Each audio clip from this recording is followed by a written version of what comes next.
Melody screaming, rubber burns on black. Engines roaring thunder, ain't no turning back.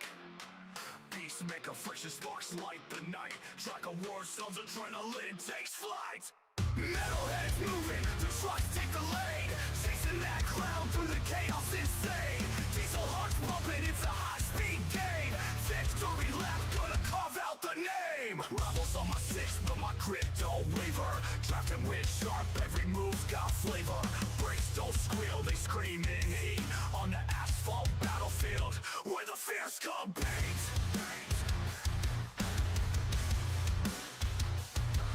Rivals on my six, but my grip don't waver.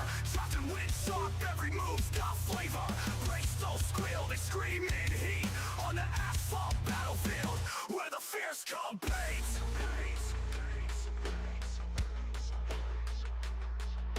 Tires grip tight, flames dance on steel. Spins and skids twist, every moment surreal.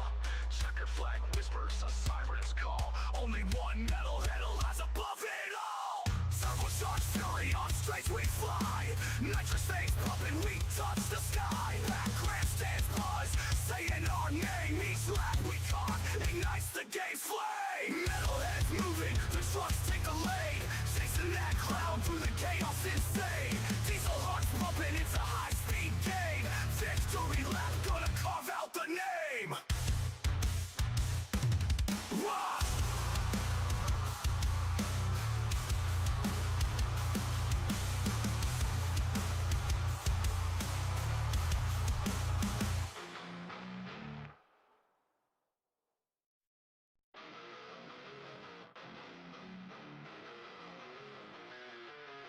Melody screaming, rubber burns on black. Engines roaring thunder, ain't no turning back. Beasts make a friction, sparks light the night. Track of war sounds, adrenaline takes flight. Metalheads moving, the trucks take the lead. Chasing that cloud through the chaos insane. Diesel hearts pumping, it's a high-speed game. Victory lap, gonna carve out the name. Rebels on my six, but my grip don't waver. Drafting wind sharp, every move's got flavor. Brakes don't squeal, they scream in heat. On the asphalt battlefield, where the fierce compete.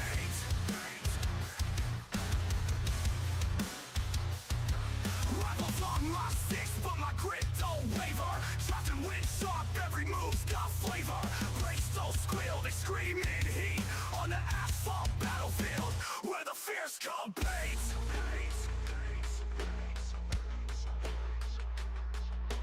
Tires grip tight, flames dance on steel. Spins and skids twist, every moment surreal. Checker flag whispers a siren's call. Only one metalhead lies above it all. Turbocharged fury on straights we fly. Nitrous things pumping, we touch the sky. Back grandstands buzz, saying our name. Each lap we caught ignites the game flame. Metalheads moving, the trucks take the lead. Chasing that cloud through the chaos insane. Diesel hearts pumping, it's a high-speed game. Victory lap, gonna carve out the name. Wah!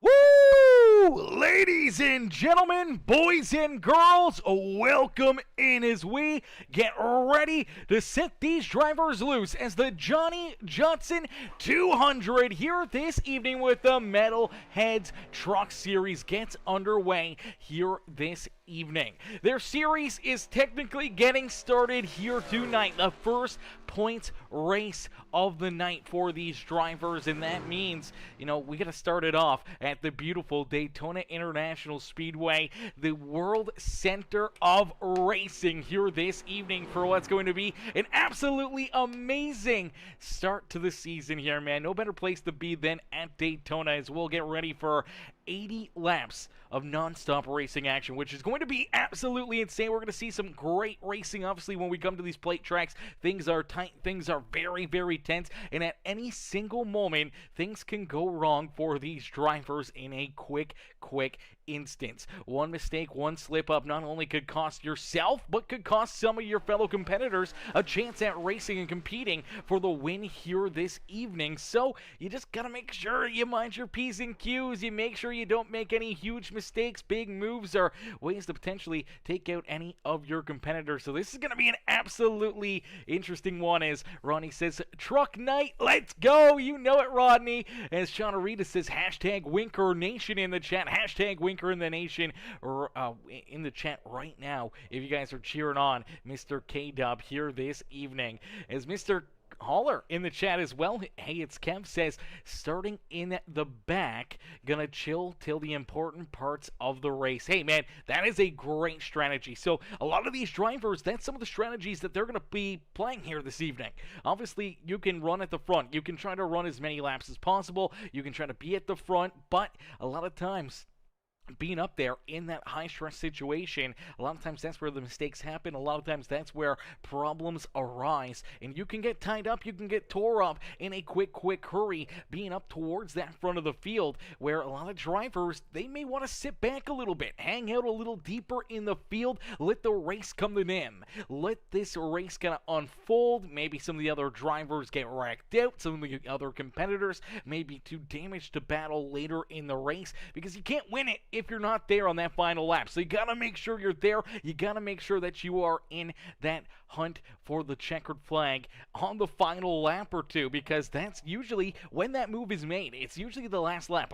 So many times here at Daytona, whether it's real life racing action or even here on the simulator, the driver that tends to cross the line picking up the white flag, whoever's leading at that white flag time, a lot of times does not come back to win the race. Now, there are some times that they'll be able to do it, but a lot of times it's somebody making that final lap move to be able to win this race, or it's the final lap move that causes the big one out there on the speedway, which can take out a numerous amount of drivers towards the front of the field when they're starting to run, 2, 3, 4 wide out there, especially in those closing laps. It can take out a lot of drivers, and somebody from way back there can somehow snake their way through all the chaos and carnage with some momentum and steal the win away. We've seen it before. We've seen drivers come from, outside the top 10, outside the top 15, and still end up finding their way into victory lane here with some of that late race carnage. As Mr. K-Dub, Mr. Winker in the chat himself says, let's go! It says Daytona, baby! Daytona season opener here this evening. As Mark Jackie Miller says, good luck at number 3. Go get that checkered flag. Cheering on the 3 rider Keith Prince here this evening. As right now, drivers are going through their drivers meeting. So they're having a little drivers meeting, trying to make sure everyone's on the same, kind of the same page here. They want to make sure everyone's kind of got that game plan. They kind of all know what they need to do, what they can't do, and where they need to be, at the end of the night, and really just how to, kind of control yourself and try to, compose yourself out there on the speedway, not making too many big moves early on. It's a long race. There's a lot of time. No one wants to see an opening lap or, an early wreck that takes a lot of these fellow competitors out of this race. So you just want to make sure that everyone's on the same page, everyone knows what they're doing, and everyone's going to be able to, just keep on battling here throughout this race. It's going to be a lot of fun as, okay, so Caleb Kleiner, give me a heads up in the chat as well. So it looks like CCR has expanded this year. So the CCR esports team, one of our sponsors here on the series as well, says that this year it is going to be the 196 of Ashley Ellison Jr., the 133 of Ashley Ellison Jr., Caleb Kleinert of the 196, Ryan Matthew Catania in that 318, Nick Gardner and Tyler Stevenson also jumping on board here with the CCR esports team here for this season. So they've expanded, they've added in a couple extra drivers, and we know, Ashley Ellison Jr., Caleb Kleinert, and Matthew Catania were very fierce competitors last season. Nick Gardner right there as well, newcomer to the series. Tyler Stevenson looked really fast. Looked like he had some good speed out of the 51 ride. Made a few mistakes in our opening race there last week for our quick clash there. Obviously, tough racetrack, a bit of a crazy one, a lot of caution flags, but nonetheless, it was a lot of fun. And I think we're going to have a lot more fun here tonight, man. I feel like we're not going to see that many caution flags. I think we're going to see a lot of really good, hard, clean racing, and that's going to bring us into, some of the track conditions and what these drivers are going to have to do, because obviously there's points on the line now. There's points on the line. You want to try to earn yourself those points, but at what cost? As stage number 1, our only stage of the day where we will hand out points here. I believe the top 5 earn points in stage number 1. So if you're inside that top 5, you can earn some big stage points that can really help turn a bad day into a decent day, having those in your back pocket. So we should really see the intensity pick up somewhere around lap number 20. Maybe 19, 18 drivers are really going to start to try to make that push towards the front to try to put themselves into a position to try and win some of those stage points. And then we should see things kind of calm down. So the stage break, there will be a caution flag. We will get everyone down pit side. I'm sure they're all going to need that fuel, as fuel will be the other big question mark on the evening for these drivers. They only have 70% capacity in these race trucks here for this race. So 70% fuel, meaning that, you may have to make a couple gambles. You may have to try to jump around, try to make some different moves, try to put yourself into a position that maybe, works out into your favor. Maybe it doesn't, but that strategy could definitely win or lose you a race. And then you got to make sure that you got some friends out there, because this is a racetrack you cannot afford to come down pit road kind of by yourself. Even a 2 or 3 car pack really is just not the way to do it. You need to come down pit road. You need to have some numbers with you,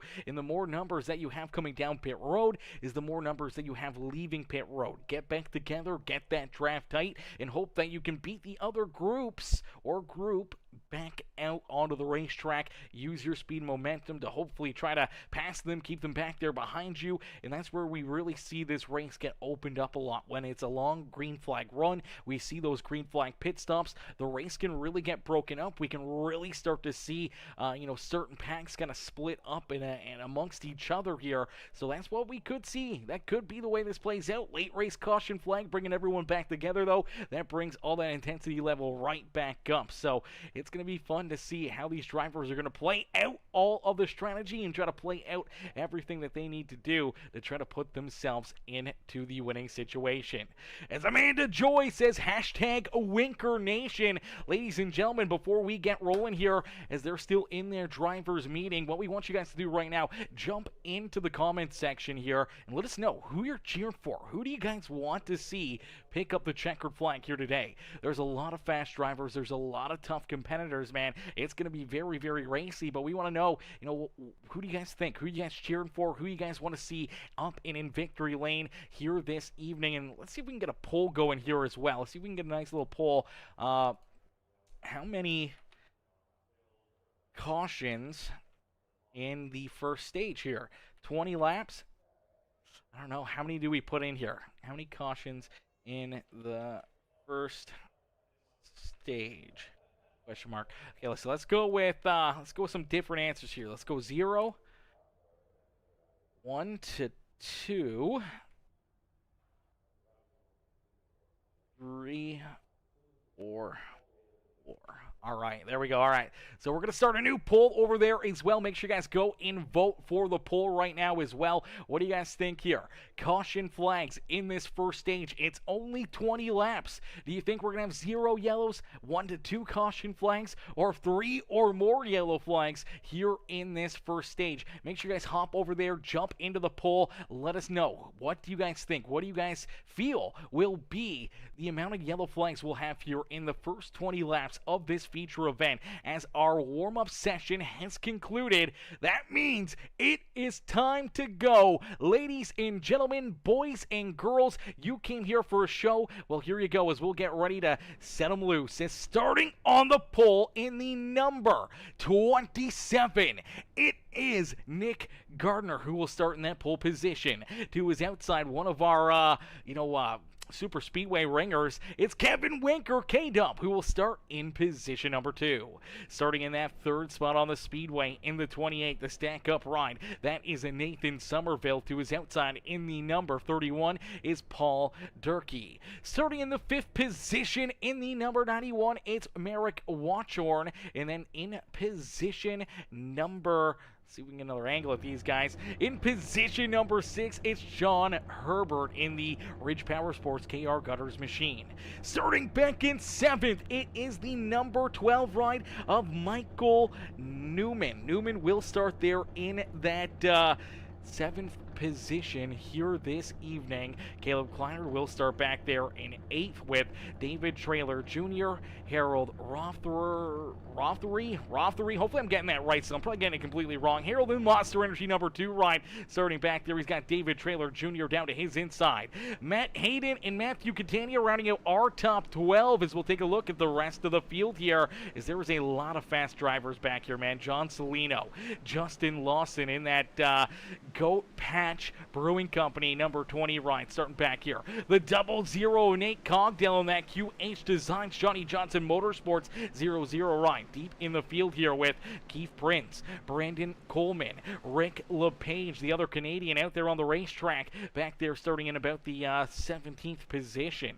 Colton Hardy's there, as well as Rooster Ronin, Tyler Stevenson back there as well. And then we see Bruce Bernard, Skylar Berry, Ashley Ellison Jr., Ryan Haller, Clinton Woodby, Jimmy Fitzmaurice Jr., Jesse Calloway, rounding out our field here in this one, as it looks like one driver unfortunately missing the start of this feature event. So it looks like one driver unfortunately gonna have to start from pit side here this evening, and it is the number... it's hard to get an angle of this car here. It's not even going to give me a shot at taking a look at it. I do believe that is the number...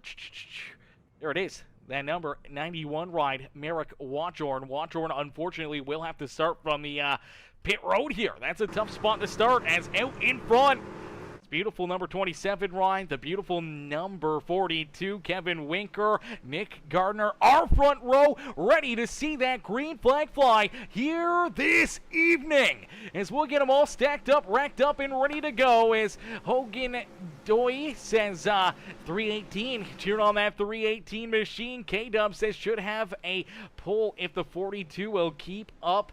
All 4 tires on the ground tonight. Oh yeah, that's definitely going to be a pull, K-Dub. As here we go, ending all the anticipation with our feature presentation, as we are quickly green flag racing here from Daytona International Speedway.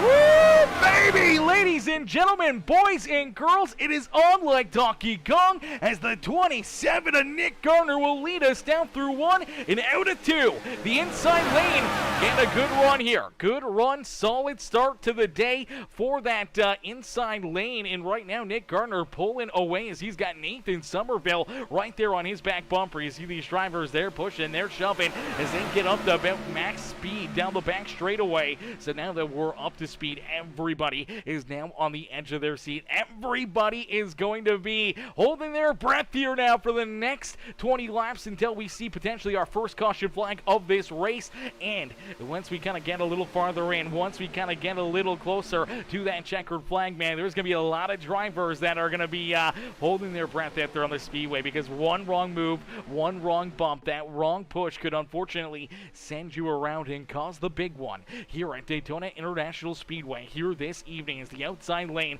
battling back, and it's Kevin Winker who will take the lead down the back straightaway. Nick Garner and will lead that first lap of the evening, the first lap of the season.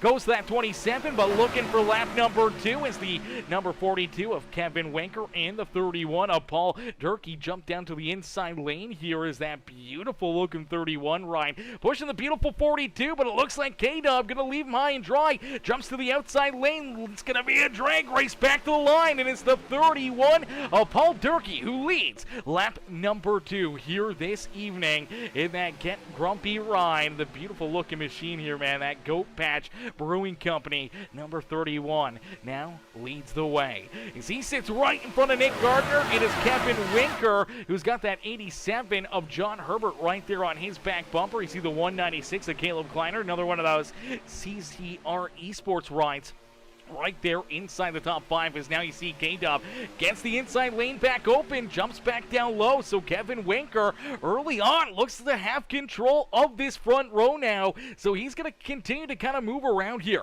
I'm not sure if his spotter is going to be good enough, if he's going to have eyes in the back of his head, but it doesn't look like it, because the outside lane again gets another good run. Kevin Winker just keeps moving a little too early from the inside to the outside, and unfortunately for the 42 has not been able to lead a lap yet, and that's a big extra bonus point that goes into your back pocket for leading a lap out there on the racetrack. So K-Dub definitely wants to try to lead one, as Winker, John Herbert, Paul Durkee, Caleb Kleiner, Nick Gardner, our top 5 here on the Speedway. Harold Rothery in that 2 rides, gained about 4 positions early on here. Just sticking with that outside group for the number 2 ride, and he's worked his way now into the 6th position. You look right behind him, that 318. That is Matthew Catania. Catania up and into position number 7. Still getting a good run here on the outside group as well. He's navigated his way up about 5 positions here inside the top 10. David Traylor Jr. now on his back bumper is the 28, and Nathan Somerville right there. And there's our first caution flag of the day. Our first yellow flag will fly here in this one. Oh, baby. It didn't take long, a few laps, and we finally catch our first caution of the evening, and I do believe maybe a couple drivers a little deeper in the field here. Looks like Matt Hayden and the 20 ride going to get tied together. That's a big hit right there for Matt Hayden. Hayden, they seem to be kind of hanging out a little deeper in the field here. They ended up too wide. Let's see if we can play this one back. So he's with the 20 ride coming out of core number 4.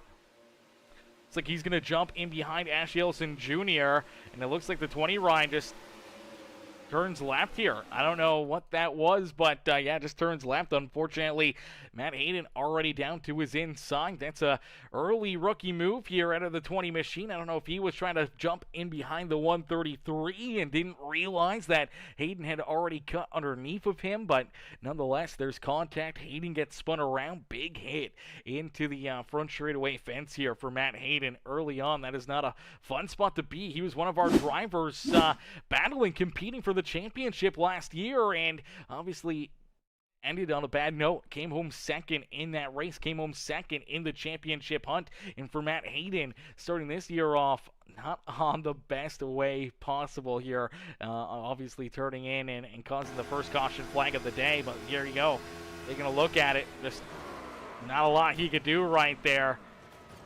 Nothing he could do except for hang on and see what happens. To see if we can get a look at potentially Justin Lawson.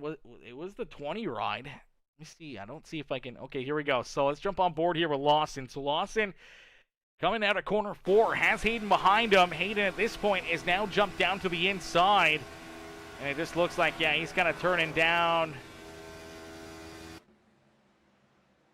It then disconnects right there. So I don't know if he lost connection, and that's the reason why the car just kept turning down the racetrack. I'm not 100% sure on that one, because he disappeared there right after the contact was made. So that is never a fun thing to have happen right there, and can definitely make things very, very tough in a quick curry. Is Mrs. Holler's in the chat as well. Sure, Holler in the chat says, Peacemaker in the house.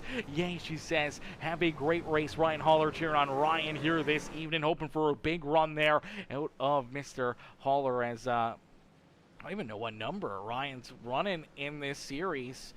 Take a look back here. There he is, the 88 ride. All right, the 88. Yeah, that's right, the Menards machine of Ryan Holler back in about the 14th position right now. Holler came into the chat early on, said he was just going to kind of hang out a little deeper in the field. Wasn't going to move too far forward. Wasn't going to really cause too much issues or anything else, and kind of just hang out towards the back early on until the main parts of the race. And here he is, up 12 positions early on, and we find Holler up and into that 14th spot, up up 12 positions after starting back in 26. It seems like he's doing the almost opposite of that. Now, we did have a few drivers come down pit road, including Clinton Woodby and that Goldberg winning bid diecast ride as he comes down pit side. So does an Merrick Watchorn. It's a great break there for Watchorn. Honestly, that was a huge break. That caution flag. Merrick, unfortunately, had to start down on pit road. Missed the start of this feature event, so he started down pit side. We saw him come out onto the racetrack as our drivers had already taken the green flag.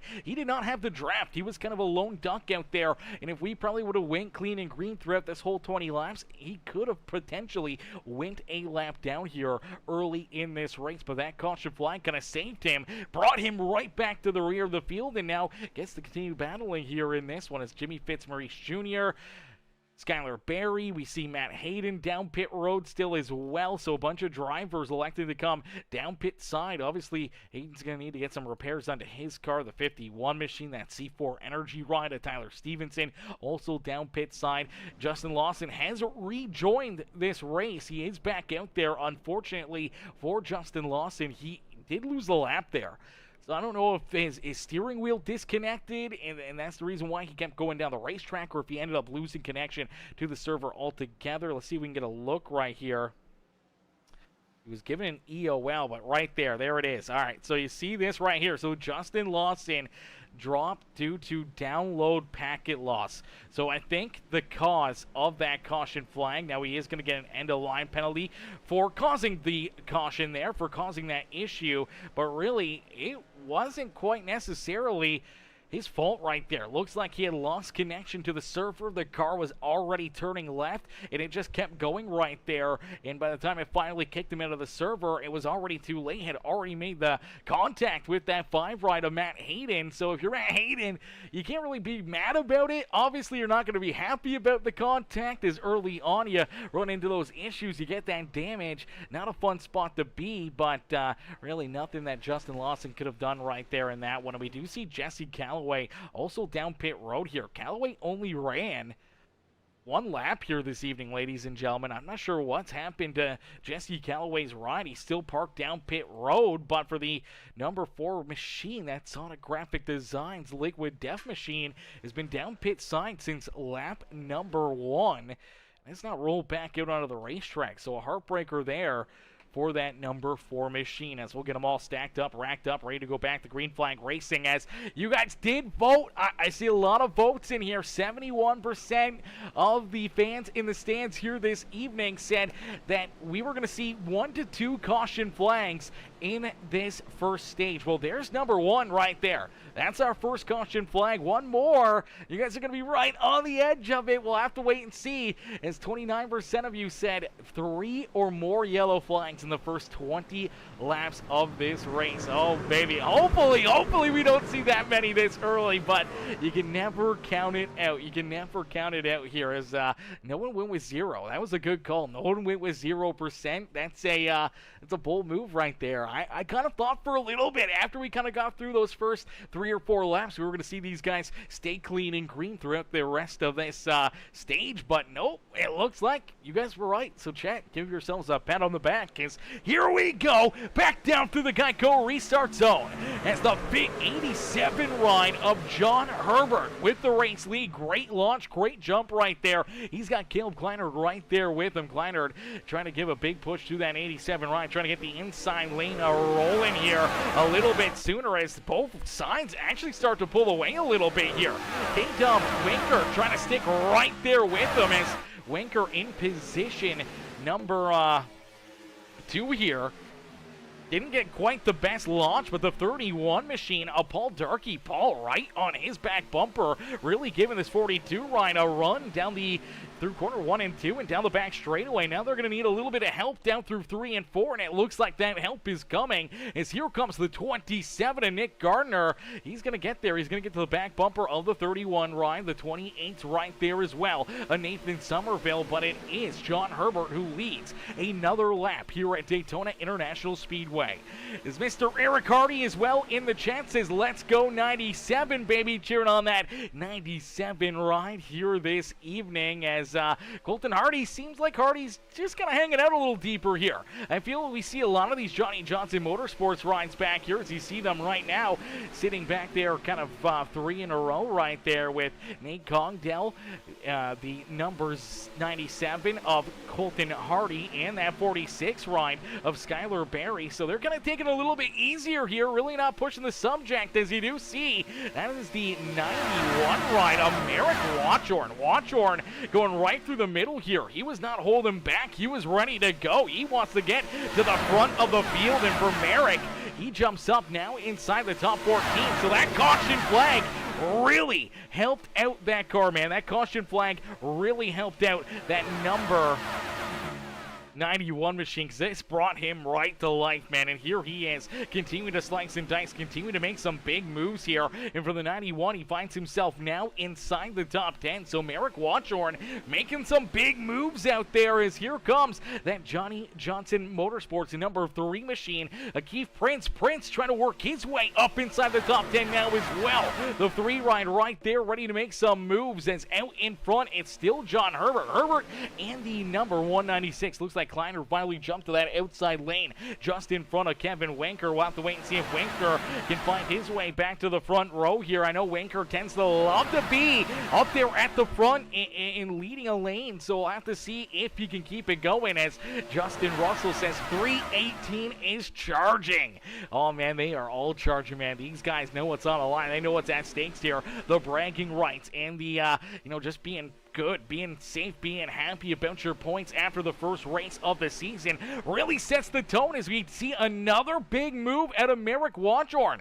Watchorn jumped to the middle here, left the 27 ride of Nick Gardner high and dry in the outside lane, and for Nick Gardner, he may slide backwards here a little bit, and it's looking like the 31 may try to do it again here, or the 91 may try to do it again on the 31, because he is all over the back bumper here of that 31 machine of Paul Durkee. Durkee just trying to hang on to it, and it looks like he may have gotten the door open again here. Man, this 91 ride, it's fun to watch, but man, he may cause some action, or he may just run away with this race, as he came from the back of the pack after getting that caution flag, after getting back into this group, and here he is navigating his way back up inside the top 6 here this evening. Now the outside lane, that third group starting to get a little bit of momentum here. Nick Gardner on the back bumper of that Get Grumpy ride, the number 31, trying to get that third lane rolling, and right now for the 91 ride, he's got nowhere really to go. We'll have to wait and see if he tries to make any more big moves, as man, Watchorn definitely trying to get to the front. He wants to lead this race. He wants to be out in front, but now kind of right in the middle of the storm out there on the speedways. They are 2-3 wide here at the front of the field. The 3 ride of Keith Prince looking like he may try to go to that third lane, just can't quite catch their track, can't quite get the run that he's hoping to get here to that 27 ride's back bumper. So out in front, it is still door to door. John Herbert and Caleb Kleiner here in this one.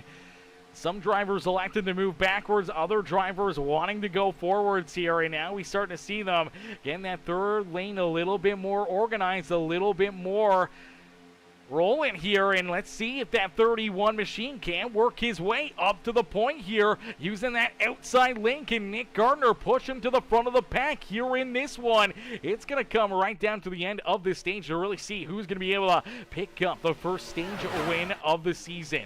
As the 87 of John Herbert, Caleb Kleiner, they're sitting pretty right now. They're feeling a-okay about where they're at as they continue to lead that middle and inside lane. The third lane, unfortunately, still just not really getting any reinforcements, but they're hanging tough here really nicely. But here we go, big move down to the inside, the 91 ride. Oh, I thought he was going to stuff it in there. I thought potentially that was going to be our first big one of the day, but Merrick Watchorn able to roll off the throttle there, does not get underneath the 42 of Kevin Wenker. Wenker is able to clear his front bumper and keep him in that 191 in that middle groove. There's a lot of shuffling around here as down across the line they'll complete lap number 15 here this evening. So 15 laps in to this race, and there they go. Look out. Oh, it's the 54. Almost going airborne right here as they start to wreck down into core number 1. Oh, man, what a ride right there for David Traylor Jr., and there's a bunch of others here that end up tore up in this one as our second caution flag of the day. Let's take a look back and see what happens. Is right here. You already see that 54 sideways, but it looks like potentially some contact between the 28 ride and the 31 machine. Looks like Paul Durkee, unfortunately, going to get tore up here in this one. Let's see if we get another angle at this.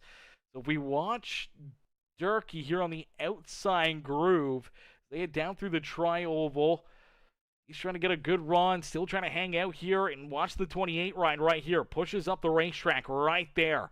Gets tight, pushes up the racetrack through the middle of the tri-oval, gets right into that left rear quarter panel of the 31. In turn, they both come down the racetrack. They hook that 54 ride of David Traylor Jr., and unfortunately, from that point on, it's unlike Donkey Kong because the 31's just going to go for a slide. Everyone else just trying to navigate their way through it here. The 31 just avoids contact there with that inside fence. I think the driver that got the worst end of that one was that 54 of David Traylor Jr. as he's going to go for a ride right here. Contact there for the 27 as well, as you see Ryan Haller in there. The 3 ride. Keith Prince getting some contact and damage out of that.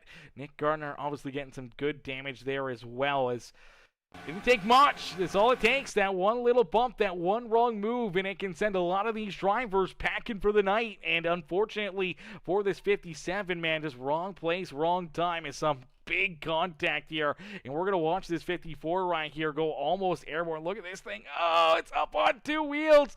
It's trying to go over. Luckily enough, it did not go upside down. But, man, that's some good contact for a bunch of drivers, a bunch of fast cats up here at the front of the field. You'll see the 12 ride also going around there with Michael Newman. Not a whole lot that Newman could do as he's trying to just navigate his way through it as well. And everyone's just trying to find their way past it here. They see the contact. They see the car starting to go around.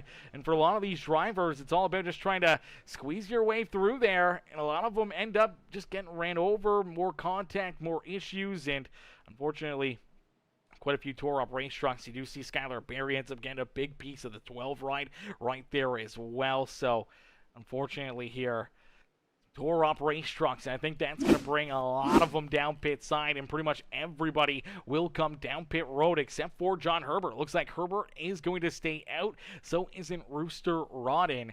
And looks like Bruce Bernard also going to stay out here. So they look to be the top 3 when we go back to green flag racing as our second caution flag of the day. Now, the interesting part is going to be on where they call that for the stage. Will they call that the stage break? Will they call that potentially stage there? Or will we do maybe a 1 or 2 lap shootout until the end of the stage?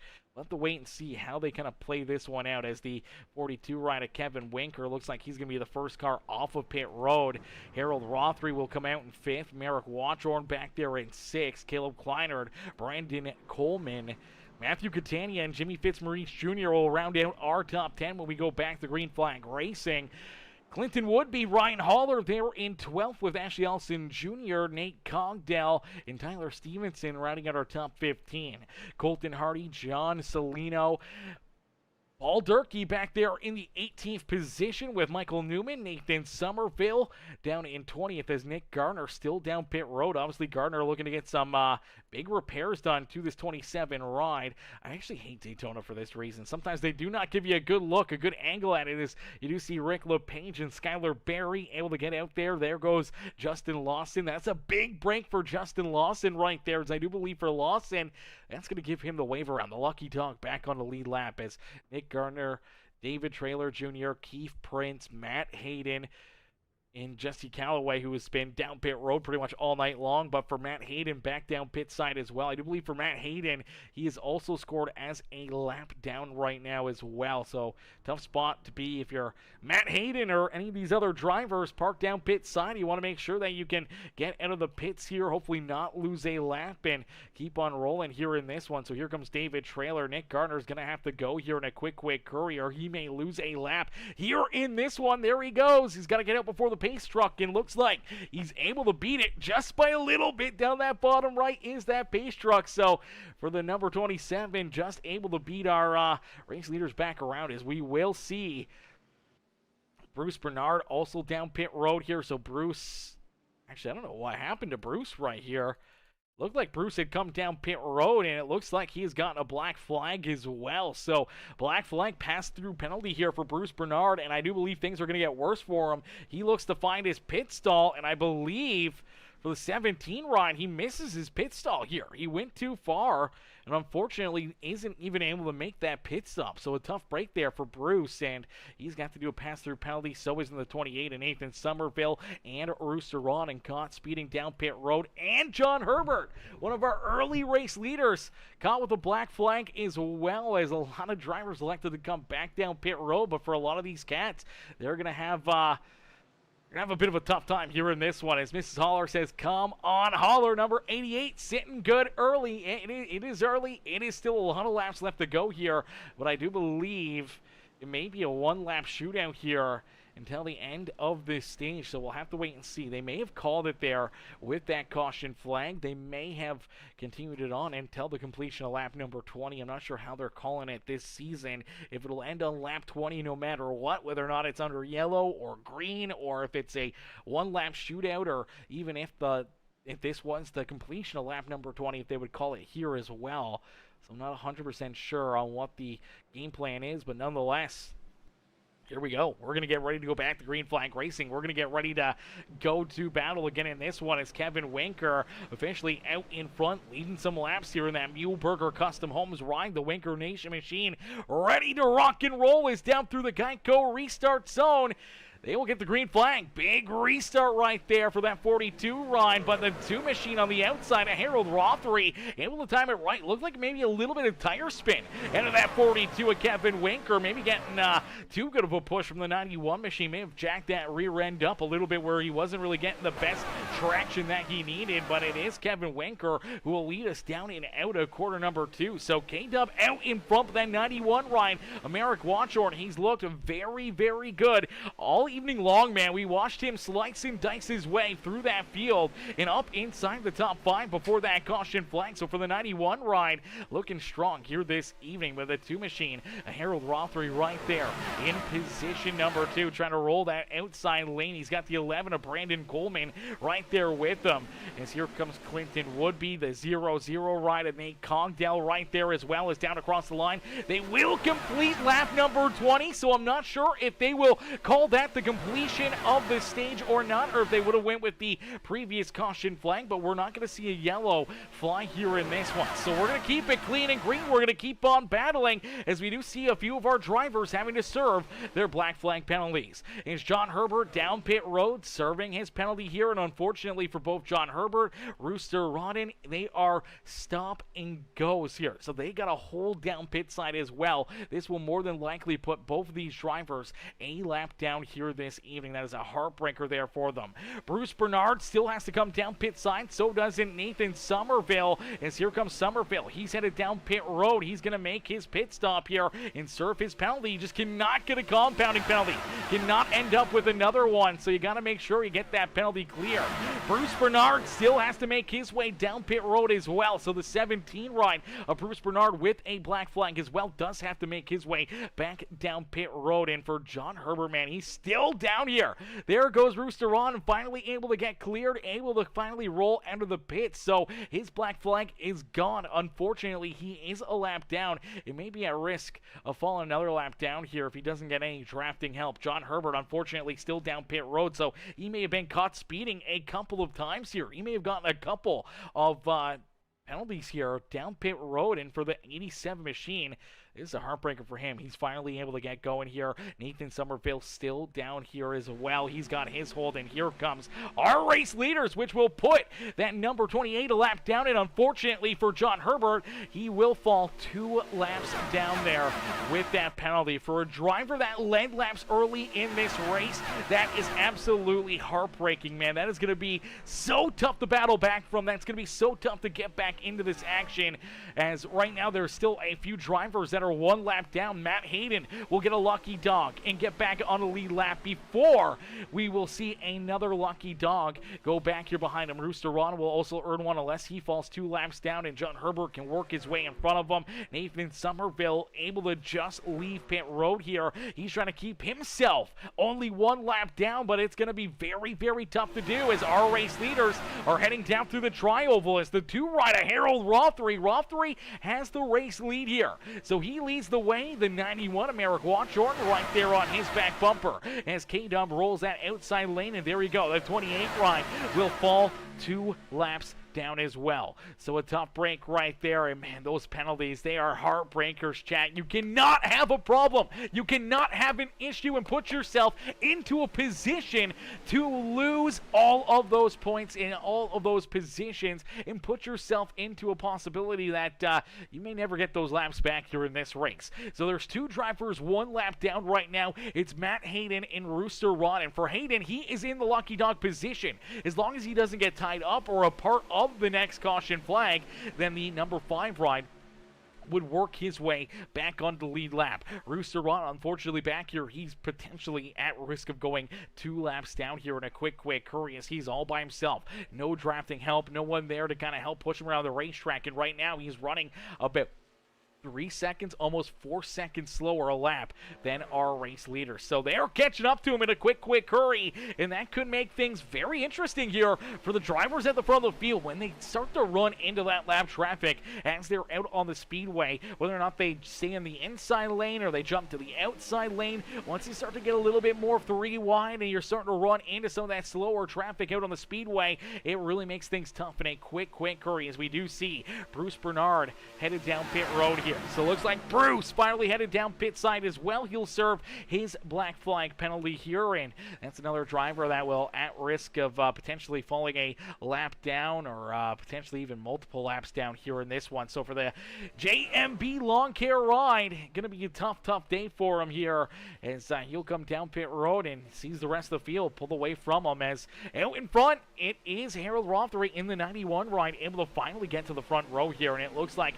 Merrick Watchorn may finally be able to lead a lap here this evening. One of the drivers that has been able to navigate his way through the traffic slowly but surely, battling his way up towards the front. And for the 91, Merrick Watchorn looking to try to lead his first lap of the evening, and up on that high side groove, looks like he'll get it done there by inches. Able to lead lap number 26 here today. So Merrick Watchorn, Harold Rothery, 1 and 2 out there on the speedway as the second row. The 33 of Jimmy Fitzmaurice Jr., the 42 of Kevin Winker there in 4th.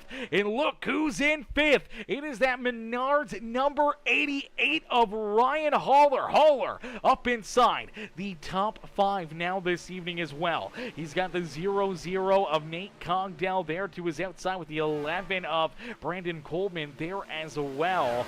As you do see Skylar Berry there, he's trying to put himself into the battle as the 17 ride of Bruce Bernard. There's Bruce. He has unfortunately lost a lap here. He served his penalty down pit side. Unfortunately, has went a lap down, and now will fall at just outside of the draft here as well. Looks like he's going to have to try to hopefully catch the draft off the 5 ride of Matt Hayden or that 54 of David Traylor Jr. Obviously, Matt Hayden does not want to see that as they will battle here for that free pass spot. And now here we go, our race leaders. What we talked about, it wasn't going to be long, and there's that 0-1 machine, and unfortunately for Rooster Rodden, that penalty going to cost him even more here as he is now going to fall 2 laps down out there on the speedways. There goes our race leaders. He falls back here a little bit farther, and it's going to be a lot tougher to try to battle back here in this one. As Rooster Rodden, Nathan Somerville, and John Herbert all 2 laps down now out on the speedway. Now for Nathan Somerville and John Herbert, it's going to get very, very tough as our race leaders will be tracking them down here in a quick hurry. The 27 ride right there with them, that is Nick Gardner. Nick is the next driver to potentially I believe Keith Prince, who just went a lap down here. Prince, another driver that unfortunately lost the draft in the 3 ride, now falls back here. He will now be a lap down as well. So for Keith Prince, it's going to put him into a difficult position. He'll have to try to battle with Matt Hayden here for that lucky dog, that free pass here in this race. As the caution flag could fly at any moment in time, and if you're not in that free pass position, it could really hurt you because we may not see another caution flag afterwards. So you want to be in that lucky dog spot as long as you can to give yourself the best ability to potentially get back into the lead lap here. And right now, it belongs to Keith Prince in that lucky dog position. Matt Hayden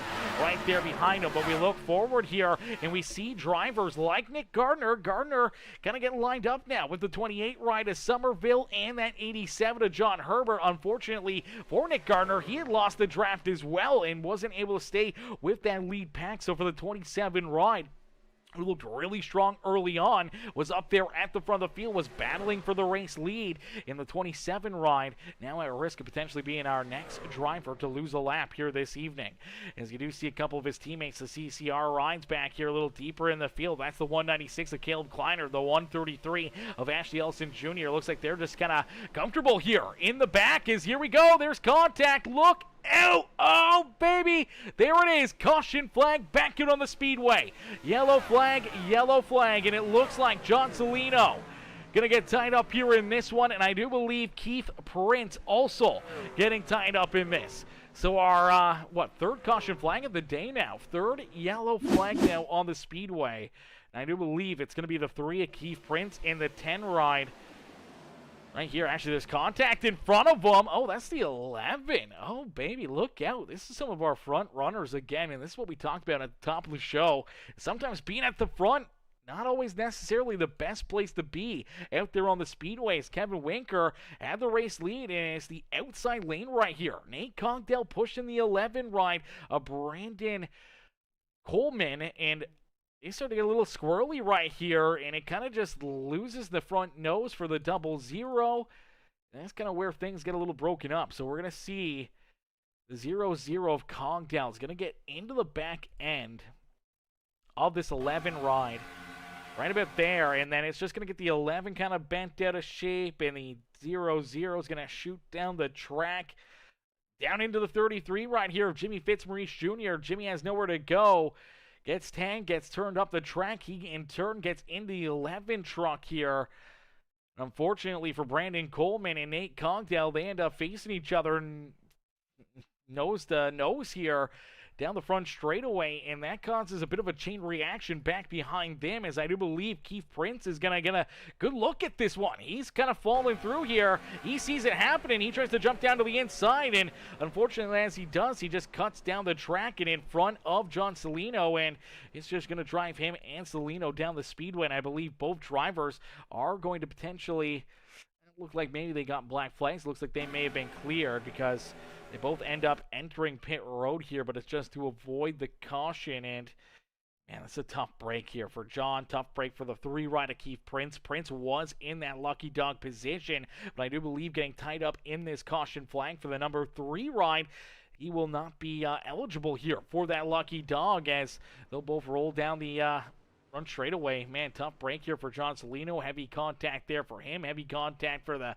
3 ride, the 11, and a few more drivers getting tore up here for our 3rd caution flag of the evening, as caution flag will come back out. We'll get them stacked up. We'll get them racked up. We'll get ready to go back to green flag racing, as everyone will use this as an opportunity to head down pit road, being led down by Kevin Winker, and looking down pit side, looks like Clinton would be getting a black flag here. So a mistake out of the 92 ride down on pit road, and for the 92 machine, looks like he's going to get a black flag down pit road. We'll have to wait and see if the admin's clear. For Matt Hayden, he will get that lucky dog, the free pass back on the lead lap. Great break here for Matt Hayden. Now, if you're a Rooster Rodden, John Herbert, or Nathan Somerville, they're doing exactly what they need to do right here.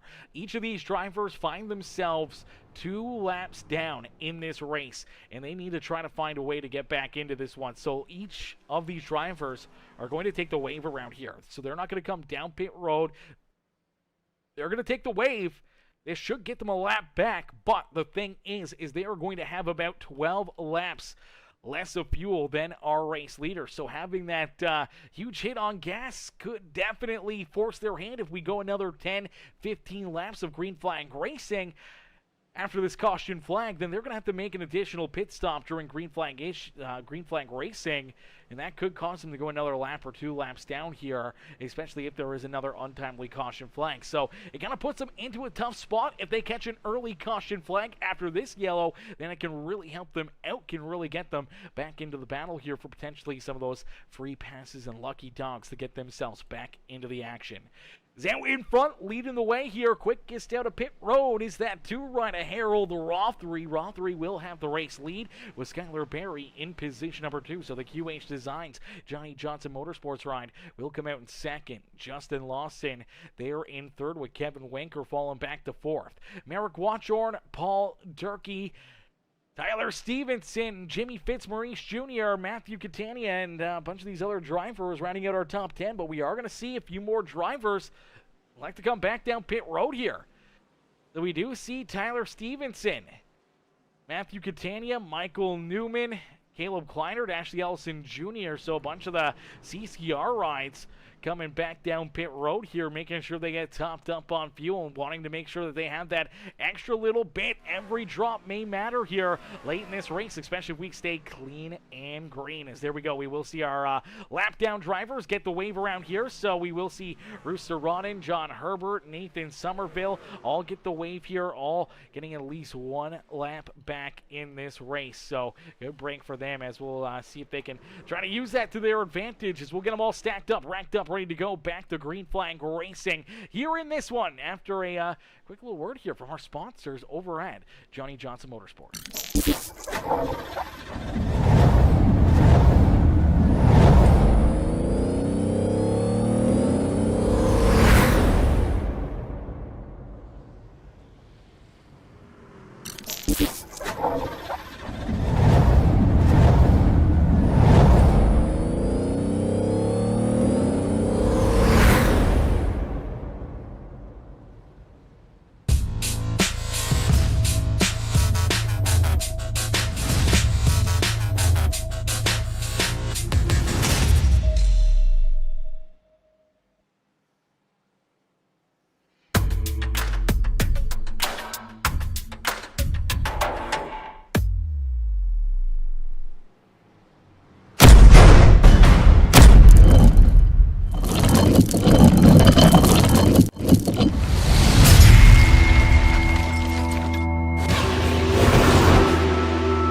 Alrighty, as the Ducky Donuts caution flag will continue here this evening. There's a lot of donuts that have been going on here this evening. There's a lot of drivers that'll be looking to do some donuts here this evening after potentially trying to win this race. As let's take a quick look here at our Ducky Donut video.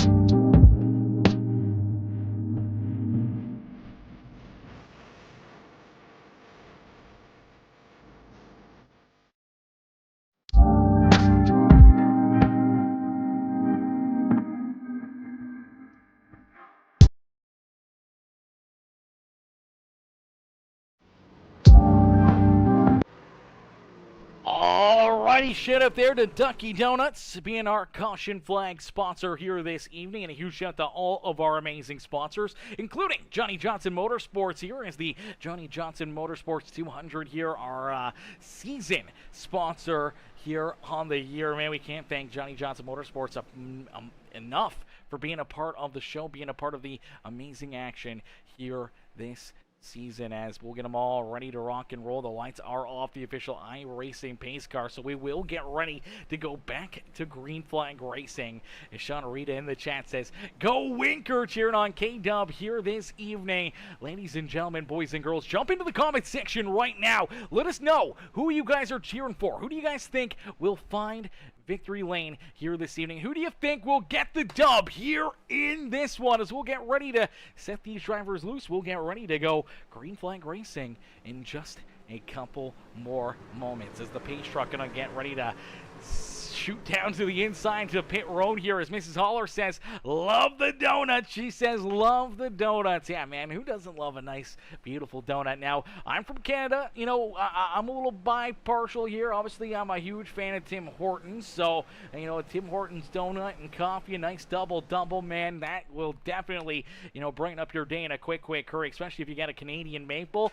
Woo, baby! Canadian maple donut all day, every day, man. That is hands down the best that you can get right there. As here we go, back to green flag racing as the QH designs green flag flies here again this evening. And Skylar Berry getting a great shove on the outside lane here. Good restart for him and Kevin Winker as Winker is trying to push this QH designs Johnny Johnson Motorsports number 46 ride to the race lead. And there you go. You're going to see that car make the hard left-hand turn back down to the inside right here, able to take over that third lane as Mrs. Holler says, love Canada too, man. Oh, come on now. Hey, listen, I would say I love Canada. Obviously, I was born and raised here. I've lived here my entire life, but Canada is... Canada's something right now. I can tell you what, ladies and gentlemen, we're headed in the wrong direction here in Canada, unfortunately. But who knows? Maybe we become that 51st state, man. Let's get a hashtag 51st in the chat right now for Canada become the 51st state, man, as that's kind of our only saving grace right now up here. As we do see Skylar Berry and Kevin Winker controlling that inside and outside lane as of right now as they continue to hold out in front. You do see that 31 right up, Paul Durkee. Good to see him back up here at the front of the field. Got tied up in one of those early caution flags with the 31 ride. Battling his way back up here. He's on the back bumper of Kevin Winker. Seems like they've worked really good here so far, especially early on this evening here at Daytona International Speedway. And you see that 88 ride. Ryan Haller right there as well. So Haller up and in the mix. Merrick Watchorn working his way back into the battle. The 20 ride there as well, man. Good to see the 20 ride able to rebound, able to bounce back after that early contact, the disconnect that he had, went a lap down, got the lucky dog, got back into the battle, and for the Goat Patch Brewing Company, number 20 ride now rolls inside the top 5 here, man. So great rebound for Justin Lawson here this evening. Brandon Coleman, we just saw Coleman get tied up in a caution flag, as well as Coleman rolling there in 8th. Jimmy Fitzmaurice Jr. now into 9th, and you've seen them have their problems. They got tied up in one of those last caution flags. The 12 ride of Michael Newman got tied up as well in a yellow as they all try to battle their way back up towards the front. Here comes Matthew Catania, Colton Hardy, Tyler Stevenson right there, Caleb Kleinert, as well as it looks like the CCR Esports team all trying to get kind of lined up here a little deeper through the field. They're a little deeper in there, but they're trying to get kind of lined up and tight together and hoping that they can work together, maybe make a charge here late in this race for the race win. And that's really what you got to do here at Daytona, man. It's teamwork that makes the dream work, and for all these drivers, they're trying to find their teammates, trying to get lined up together and trying to work together in hopes to try and make their way into victory lane here this evening. As there's still a lot of laps left to go, still a lot of racing here, as next time by they'll complete lap number 39 here this evening. And look out, there they go! Oh, the 31, the 88 haulers in there. Look out, more of them getting collected. Oh no! Caution flag once again this evening. Oh, looks like potentially a lot of drivers getting tied up in this one, man. Looks like a lot of cats, unfortunately, going to end up getting some good damage here again as another big wreck down into corner number 3 and 4. Let's take a look at it. So it looks like maybe contact here between the 31, the 88. Right, let's see if we can get another angle at this one because they were tight on top of each other here. Looks like the 88 of Haller potentially going to get in a little too low right here. So you watch Haller right there, gives a big shot to the 31 ride. Shoots him up the racetrack here, which is A-okay up to this point. But then you're going to see, looks like Kevin Winker right here. I don't know if Winker... if that just gives Winker a big boost into the back end of that number 42 ride. Let's take a look at it because K-Dub's right there on Skylar Berry, and then all of a sudden it seems like right here, oh, it's almost like he jabbed the brakes. What in the world happened right here? I don't even think he made contact with anybody. Let's see if we can get another angle of this one. What in the world was this? So here we go. Really no contact, and then all of a sudden, Like the front end of this truck just bottoms out right here. I don't know what that was. That was very, very odd, chat. I don't know what the heck that was. Right there. I don't know what would have caused that. It seems like he went 100% onto the brakes. I don't even know if that would have happened. He would have saw some tire spin or something. But all of a sudden, the car just kind of stops. I don't know if it just hit the track weird, bottomed out, or what might have happened. But for K-Dub, that happens. It jacks up the 31 right as Durkee's trying to keep himself out of the trouble, trying to keep that car rolling and not in a problem here. He'd already gotten a big shot from the 88, so Haller was kind of more to his inside. Haller gave him room to get back down low, but then all of a sudden the 42 Winker has his problem. 31 drives in there, 88 drives into the 31, and then from that point on, it's on like Donkey Kong as they kind of get bounced around. The 11 right of Coleman's in there. The 33 of Jimmy Fitzmaurice Jr. Look at Colton Hardy right up against the fence. He's trying to keep himself out of it, trying to get this thing swowed up. Michael Newman with some big contact, big hits there for the 51 ride. As Tyler Stevenson drives into it, here comes that 196, just somehow able to squeeze through there. And there's a lot of drivers that end up getting tore up in this one. As there you go, you see Ashley Ellison Jr. going to drive into the back end of the 11 ride. You see the 27 of Nick Gardner and the 10 ride get tied together. The 01 of Rooster Rodden drives into the back end of the 11 ride. Man, this is a big wrecking. A lot of tore up race trucks here. And that's all it takes is that weird bump here right there. Oh, see, that's a great look at it right there, chat. What in the fluff was that, man? Was that net code? What was that? What happened to Winker? So this is at quarter speed right there, but you can see just that bumper. I don't know what that was right there. Bam. And then it just stacks them all up, and so many tore up race trucks, man. Oh, that's such a heartbreaker. Haller, Coleman, you look at all these other drivers like Ashley Ellison Jr. that gets tied up in it. Colton Hardy. 31 right at Durkee, man. So many drivers just got absolutely tore up right there, and I don't know what in the fluff that was. As Brett in the chat says, let's go Durkee. Cheered on Durkee. Unfortunately for Paul right there, ran into some issues, but luckily enough, I do believe he had a quick repair still in his back pocket, so it does look like the truck is fixed back up. It is back to A-OK, so he'll continue this evening. Evan Stewart, what's good, Evan? Evan says, what's up, buddy? What's up, Evan? How are you, mister?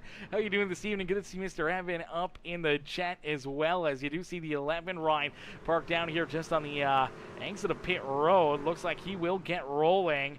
I'm not sure if he's got a quick repair in his back pocket or not. Does look like the truck is still a little bit destroyed, so unfortunately, I think for Brandon Coleman, he hasn't used that quick repair up as of yet. The 24 ride, we haven't really talked too much about Rick LePage. Rick LePage in the chat here as well, ladies and gentlemen. Rick, another fellow Canadian here with myself out there on the racetrack. We haven't seen Rick really up there battling too hard, so we'll have to wait and see if he can battle his way into it. And we do see Jimmy Fitzmaurice Jr., unfortunately, still down pit road here, so that's a heartbreaker there for Jimmy Fitzmaurice Jr. here this evening, and I do believe that may work everybody back on the lead lap. I do believe John Herbert, Rooster Rodden, Keith Prince all getting some lucky breaks here with that caution flag, and I do believe all three drivers, including Nathan Zummerfield, Keith Prince, Rooster Rodden, all back onto the lead lap right now, or at least maybe one lap down still. I don't know. We'll have to wait and see who's got that one, as Evan says, just tuning in, well, on my way to work. Let's go, baby. Let's go, Evan. That's what's up, brother. Have yourself a wonderful night at work. Hopefully it's not too crazy. Hopefully it's a good day at work, and you can catch the rest of this crazy racing. As K-Dub says, that was some weird-ass netcode. Yeah, definitely some weird netcode right there, man. I don't know what that was. I think that's the first time I've ever really seen that happen.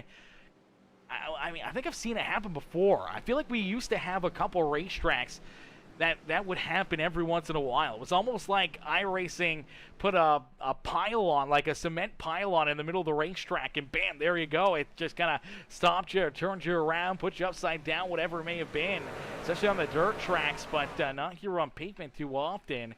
That was definitely weird, as Kato says, I was straight, then Skylar's truck was on my roof. Skylar's truck was on your roof? Skylar's truck never even moved on my screen. The only truck that moved was yours, Winker. That's so weird. That is so weird. Yeah, just some weird netcode right there, and obviously some problems there for drivers, and obviously we'll try to rebound from it and keep on battling. Hopefully it doesn't happen again here, as I don't know if we can survive, or if a lot of these trucks can survive any more big hits. As here we go, back to battle, as out in front it's Justin Lawson, outside lane working to his advantage here, as the field is completely broken up now. A lot of drivers came down pit road there during that caution flag. A lot of drivers did not come down pit road. So right now you're looking at Clinton Woodby, who now leads the way. Matt Hayden, who was a lap down, got tied up in that first caution flag early in the evening. It's Matt Hayden, who's now in second. John Salino, we saw get tied up in a caution flag not too long ago, now into third. He's got the 54 of David Traylor Jr. jumping up to his outside. Here comes that too, a Harold Rothery trying to work his way back up towards the front. Same with that 91 of Merrick Watchorn, the number 88 of Ryan Haller trying to race his way back up there. Here comes that 01 as well. So I do believe Rooster Rodden still a lap down, and Keith Prince also still a lap down here. Bruce Bernard, John Herbert, Brandon Coleman, all a lap down out there on the racetrack. Same with Rick LePage. And unfortunately for Jimmy Fitzmaurice Jr., he is still parked down pit side here with that liquid death, number 4 of Jesse Calloway. And I think now, after going about 4 or 5 laps down for Jimmy Fitzmaurice Jr., I do believe he will become the second driver potentially out of this race with Jesse Calloway. Clinton Woodby, though, has the race lead as the winning pit diecast ride out in front, trying to find his way up and into victory lane as we're just past that halfway marker. We still got a lot of laps left to go here, though. Still a lot of time to shine, a lot of time to try to work yourself up and into victory lane. As ladies and gentlemen, boys and girls, if you guys haven't already, make sure you guys do us a favor right now.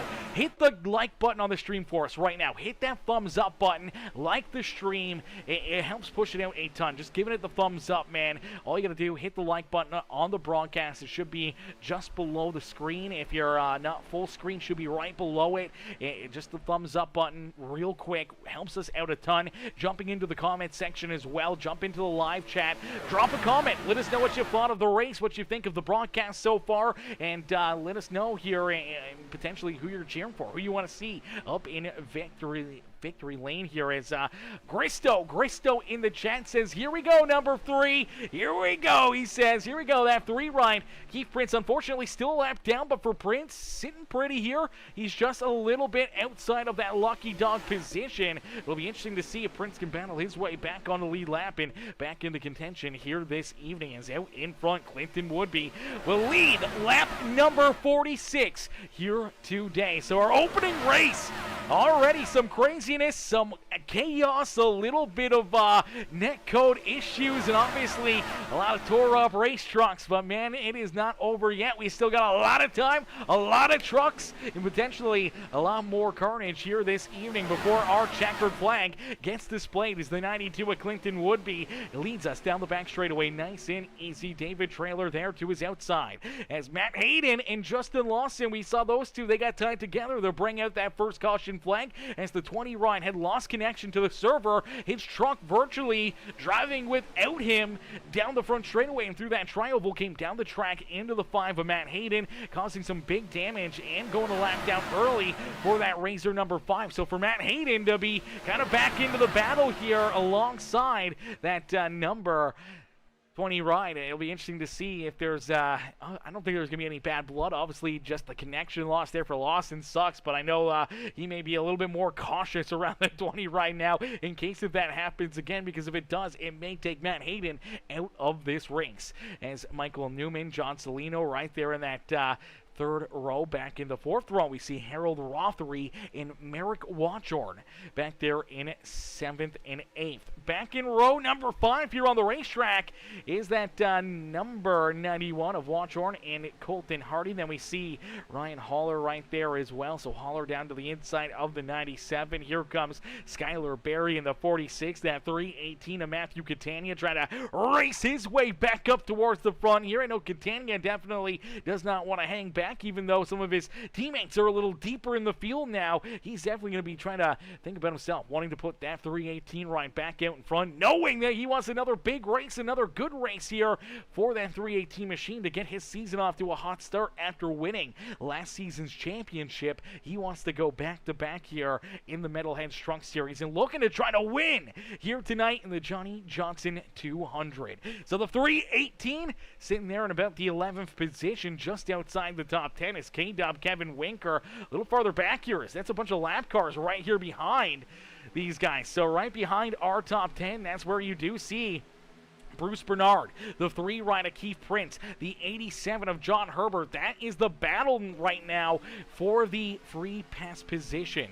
So the battle for the free pass spot, it's heating up as well as the 17, the 3, and the 87 all duking it out right here for that lucky dunk position. Is back behind them. We do find our what? This is our 13th, 14th place driver of Kevin Winker and that 31 of Paul Durkee. Then we see Nick Garner back there in position number 15.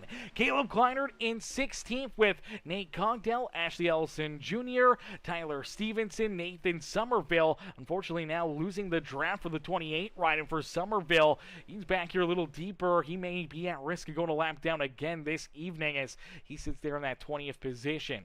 Rusaranen, he is leading the free pass drivers here in that 0-1 ride. Scored back in that 21st position, so that's who Keith Prince is trying to track down. Is Bruce Bernard back there in 23rd now. 87 of John Herbert, the 11 ride of Brandon Coleman, also a lap down. Rick LePage in that 24 also finds himself 1 lap down back here in 26.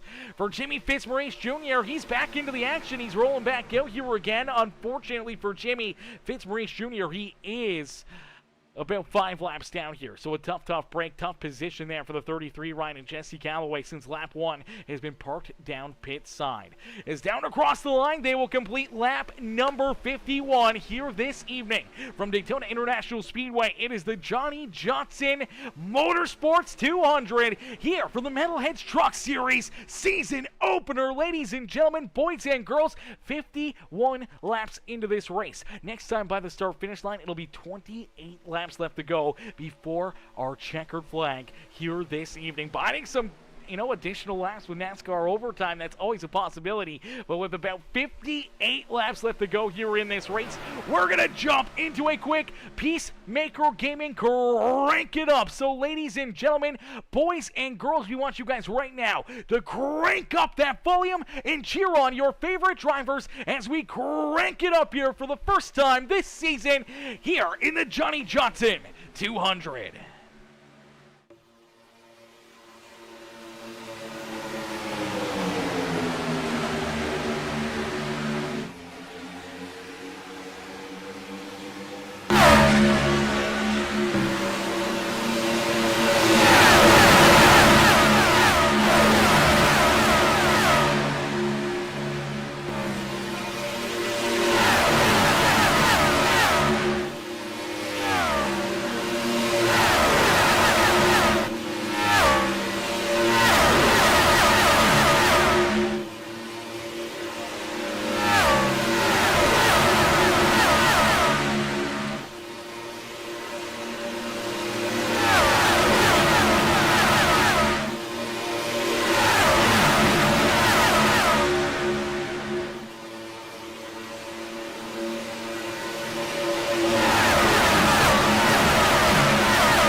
Alrighty, as we did just see a few drivers start to head down pit side, but down the back straightaway, caution flag will fly. That will work out into their favor. The drivers had come down pit road, making the right call at the right time, because the caution flag coming right out here is going to help them out a ton. Let's take a look here and see what brings out this caution flag, as they were getting a little squirrely back here, and I do believe right here we're going to see some contact. I think this kind of gets a few of the drivers back there a little bit more skittish, as the 12 and the 91 make a little bit of contact right there. Kind of puts the 12 out of position. That's where we're going to see the 12 and the 91 wash up the racetrack right here. And I think for a few of these drivers back there deeper in the field, they probably thought this was about to be a big wreck, and they're trying to keep themselves out of it. And if we watch this 00 Nate Cogdell, you're going to watch this 0-0 ride.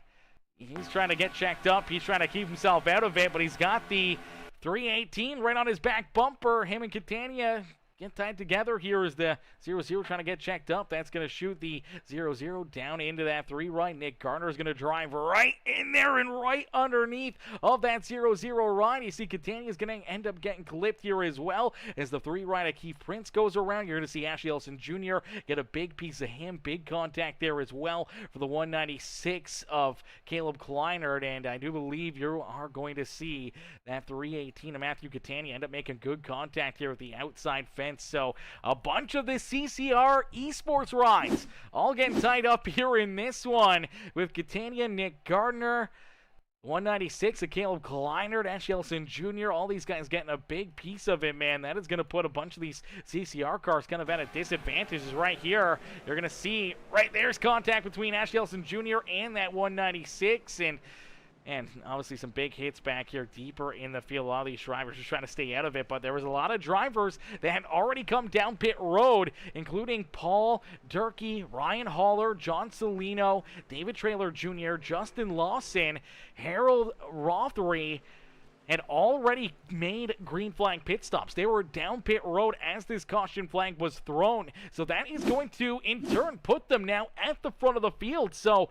great time for them to come down pit road. I don't know if they saw that one coming, if they had the premonition that there was a caution flag brewing and decided to come down pit road right there on lap number 59, or if they just got a little lucky right there. May have been a little bit of luck, but also at the same point in time, you know, it just definitely kind of worked out into their favor, as Paul Durkee will now be our race leader. So Durkee, the old man out in front, will be our race leader, as the 28 and the number 87 both looking for wave rounds here again. So Nathan Somerville and John Herbert both looking for waves, trying to get themselves back on the lead lap here this evening. I do believe the lucky dog, the free pass here, going to the 17 rider, Bruce Bernard. So Bruce getting back on the lead lap. Great break here for that JMB Lawn Care Machine, as he'll be back on the lead lap here this evening, as right now our top 20 all still in the battle, all still on the lead lap here this evening, as I believe Ashley Ellison Jr. still down pit road right here. Ashley is going to be down pit side for a little bit. He'll go to the back of the pack after getting tied up in that wreck, as out in front it is the 31 of Paul Durkee, who has the race lead. Ryan Haller will be in second, John Celino in third, with David Traylor Jr. and Justin Lawson, our top 5. Harold Rothery will now be back there in 6, as they are the 6 drivers that came down pit road before that caution flag. And luck of the draw, and a little bit lucky there with a timely caution flag, gets them right back into the battle and right into the mix here, as they'll control the front of this field here. And now I do believe with only 20 laps left to go in this race, I don't think they're going to have to make another pit stop here this evening. So for a lot of our drivers, they're feeling pretty good right now. They know that they're going to have a good opportunity to battle for the race win here this evening. As Mandy Berry says, let's go number 46. Tower operator Bruce Muehlberger in the chat as well. Says Winker Nation with the checkered flags in the chat here in this one, as Winker Nation showing the love here this evening. As ladies and gentlemen, boys and girls, that may have been our last caution flag of the evening. We may be clean and green down to the checkered flag. We'll have to wait and see how this one gets played out for the rest of the night, as we'll get them all stacked up, racked up, ready to go, as another caution flag here, another Duck Donuts yellow flag here this evening as we'll get ready to go back to green flag racing once again, as we'll be looking for that QH Designs green flag next time by the start-finish line.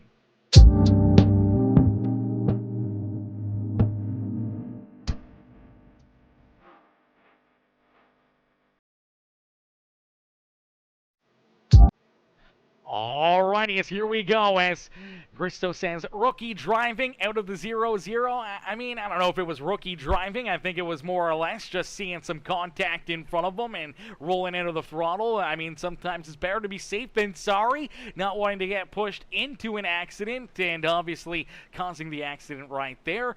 Obviously contact to his back bumper. Car behind him couldn't really see what was happening in front of the 0-0. So, I mean, it's just one of those things, man. Good hard racing, your nose to tail. All it takes is that one instance of rolling out of the throttle and the car behind you not realizing it, and you get contact, you get bounced around, and that's what brings out a caution flag out there on the speedway. As we'll get them all stacked up, racked up, ready to go back to battle here once again in this one, as these drivers will get ready to look to find their way back up and into potentially victory lane, as out in front, Paul Durkee with the race lead here. Paul has control for this restart, is down through the Geico restart zone. Here we go, back to battle. Durkee and Haller 1 and 2 on the speedway, as this could be our final restart of the evening unless we see some more chaos and carnage out there on the racetrack, which is definitely going to be a possibility. As you do see Ryan Haller jump down to the inside lane here in front of that 31 ride. So Haller now leads the way, but the outside lane still coming in a quick hurry, as the 54 of David Traylor Jr. looking to get off to a hot start, wanting to find his way up and into victory lane, as now he'll leave the outside lane. He'll jump down in front of Ryan Haller, and now Haller will have to be a pusher here, and they're going to continue to do the same thing here. Each driver in that outside lane, 3 trucks in a row, give up on the outside groove and jump down to the inside lane, and they really haven't went any farther forward here, and now it looks like Colton Hardy is going to battle for the race lead here down across the line, but it is Harold Rothery inside lane able to give him the push to the front of the field. So Rothery and Colton Hardy door to door as that QH Designs riders. Look out, the 2 right. Oh, baby. Look out, Haller, hang on to it. Haller's half on the apron, half on the racetrack. Oh, my gosh. I don't know how we did not see another caution flag right there. Great piece of driving for Haller to be able to hang on to that one. Great piece of driving into the 2 of Harold Rothery, as that was very close to being another big wreck. Started at the front of the field, as out in front now leading the way, it is Colton Hardy. Hardy has the race lead. He wants to keep it here for the rest of this race, but it's going to be easier said than done. Is down and across the line. It'll be 15 laps left to go. 15 laps left here in our feature event, and for the 97 rider Colton Hardy, he's got the race lead. He's right where he wants to be. He just got to hope that everything works out into his favor from this point on, as the 91 of Merrick Watchorn stuck right there to his back bumper. Rothery able to battle back into position number 3. Here is the 31 of Paul Durkee there in 4th. David Traylor Jr. kind of the odd man out, kind of stacked up there in the outside lane, as you can really see how this field got broken up right there. That contact, the 88 run in the rail right there, half on the racetrack, half on the apron. That was super close to going around. The 2 Ryan very close to going around as well, and they did a fantastic job, but it kind of broke up a lot of this field as a lot of these drivers rolled into the throttle again, expecting that one of those trucks were going to go around. They're trying to keep their race alive. They're trying to keep themselves out of trouble, so they kind of rolled out of the throttle, and unfortunately they checked up too much and they kind of lost contact here. You look a little farther back outside, virtually our top 13-ish or so. Bit of a gap here to that 10 rider John Salino, the 27 Nick Gardner. Here comes that 318 of Catania and Kevin Winker, the 196 of Caleb Kleiner there, but unfortunately back behind them, Bruce Bernard, not really in that draft. Ashley Ellison Jr. not back there as well. The 11 Ryan and a few of these other drivers unfortunately stuck deeper in the pack, as well as Nathan Somerville and John Herbert. They were hoping for that early caution flag here. They did not get it. They unfortunately had to make an additional pit stop here, as they were going to be short on fuel this evening. racing, and unfortunately that will probably put them a lap down once again, unless if another caution flag comes out, as we see some movement out of the 88 again, out of the 0-1 ride, and there it is, caution flag back in on the racetrack. Caution flag here once again. Looks like Tyler Stevenson, the 0-0, bunch of these drivers tied together. Rick LePage is in there as well, as the caution flag will come back out here once again. So another caution flag, more issues here, and obviously another big yellow. Really mix things up here this evening. Let's take a look back and see what happens, as Kevin Winker says Code Brown. He says Code Brown for K-Dub. Yeah, it's not often we see Kevin back here so far, but it's a little 3 wide here. I do believe we're going to see Tyler Stevenson in the middle of the track. He's kind of moving around a little bit right there. Makes some contact between him and the 12 ride. That starts to get him bent out of shape, and outside lane come with a big head of steam, and it looks like for the 0-0, going to try to shove his way in there, and unfortunately it closes up in a quick hurry here in this one, man, as there's the contact between the 12 and the 51. So Stevenson and Newman, they make contact. Woodby's trying to hang on to it. The 0-0, Congdale again, he's trying to stay up and out of the way. The 27 right of Nick Gardner says, man, this may not be a caution, and I want some extra positions here. So Gardner is going to jump to the outside of the 0-0, and again, it may be more of just the same. Doesn't quite see exactly what the 0-0 ride sees. So for Nate Congdale, he's trying to get up and out of the way to avoid the half-spun 51 ride. And the 27 of Nick Gardner jumps up there to the outside groove on the outside of him here. He bounces it off the fence. Now they're 4 wide, and unfortunately for the 51 and the 0-0, they just end up running out of room. Nick Gardner gets some good contact into it as well. And then they're just going to continue to go around here. 51 finally loses it, goes around, and oh, Nick Gardner, hard contact into a CCR teammate up into the fence there as well. And then finally the 51 and 0-0 will come back together. Then you'll see the 24 ride slide in there, run into the side of the 0-0 ride. Just could not get checked up in time, but for, man, it's a tough break here. Obviously, Code Brown for K-Dub here in this one, but man, I think it was even more of a Code Brown for the 318. Matthew Catania. We'll have to wait and see what kind of damage is on this ride. He's trying to get checked up from it. He's trying to keep himself out of it. Unfortunately, right here, his own teammate comes down the racetrack, hard contact into that right front for the 318 ride, and then going for a little hop, skip, and a jump here down through the infield there through corner 1 and 2. Let's take a look at Kevin Winker. What does K-Dub see here, as he's going to get a good look at this one? Let's see if we can jump on board here with the number 42 and see what the Winker Nation ride sees as the Duck Donuts caution flag flies once again. So riding on board with Kevin Winker, not a whole lot you can see. Sees a little bit of smoke, starts to roll out of it, but really don't know what's happening. And then all of a sudden, they all start flying around. Bam, bam, bam. There goes the 318 right across his nose. And somehow or another, K-Dub gets through there without any major contact or damage. So great piece of driving, lucky piece of driving there for Kevin Winker. Not so lucky for a few of these other drivers. Does look like Matthew Catania had I do believe the damage he had would have been enough that he would have had to use a quick repair up here. I'm not sure if he had already used it, so I'm not sure how that right front is looking. Looks pretty good, so he may have had that quick repair still in his back pocket, may have had to pull that out and use it here to get his car fixed up as quickly as it was, and back into the battle as we'll get them all stacked up, racked up, and ready to go back to green flag racing here in this one, as Mark Jackie Miller says 0-0 needs to go to the back. I mean, hey, 0-0, right? I mean, just wrong place, wrong time again, man. I mean, you can blame it on the 0-0. You can blame it on the 51 and the 12 ride. I mean, they were the first two that made contact and caused that whole bit of chaos. And for the 0-0, I mean, I don't really see anything that he did wrong right there. I mean, if you're going 200 miles an hour, you're trying to keep yourself out of the chaos. You see this contact down low underneath of you, what are you going to do? You're going to go to the outside lane. You're going to try to roll out of the throttle and try to not get a big piece of it. Try to not keep yourself in the chaos. And I do believe it's going to really start here just behind him with the 27 ride. I think that's kind of where I would put the line at, is Nick Gardner going to the outside groove here.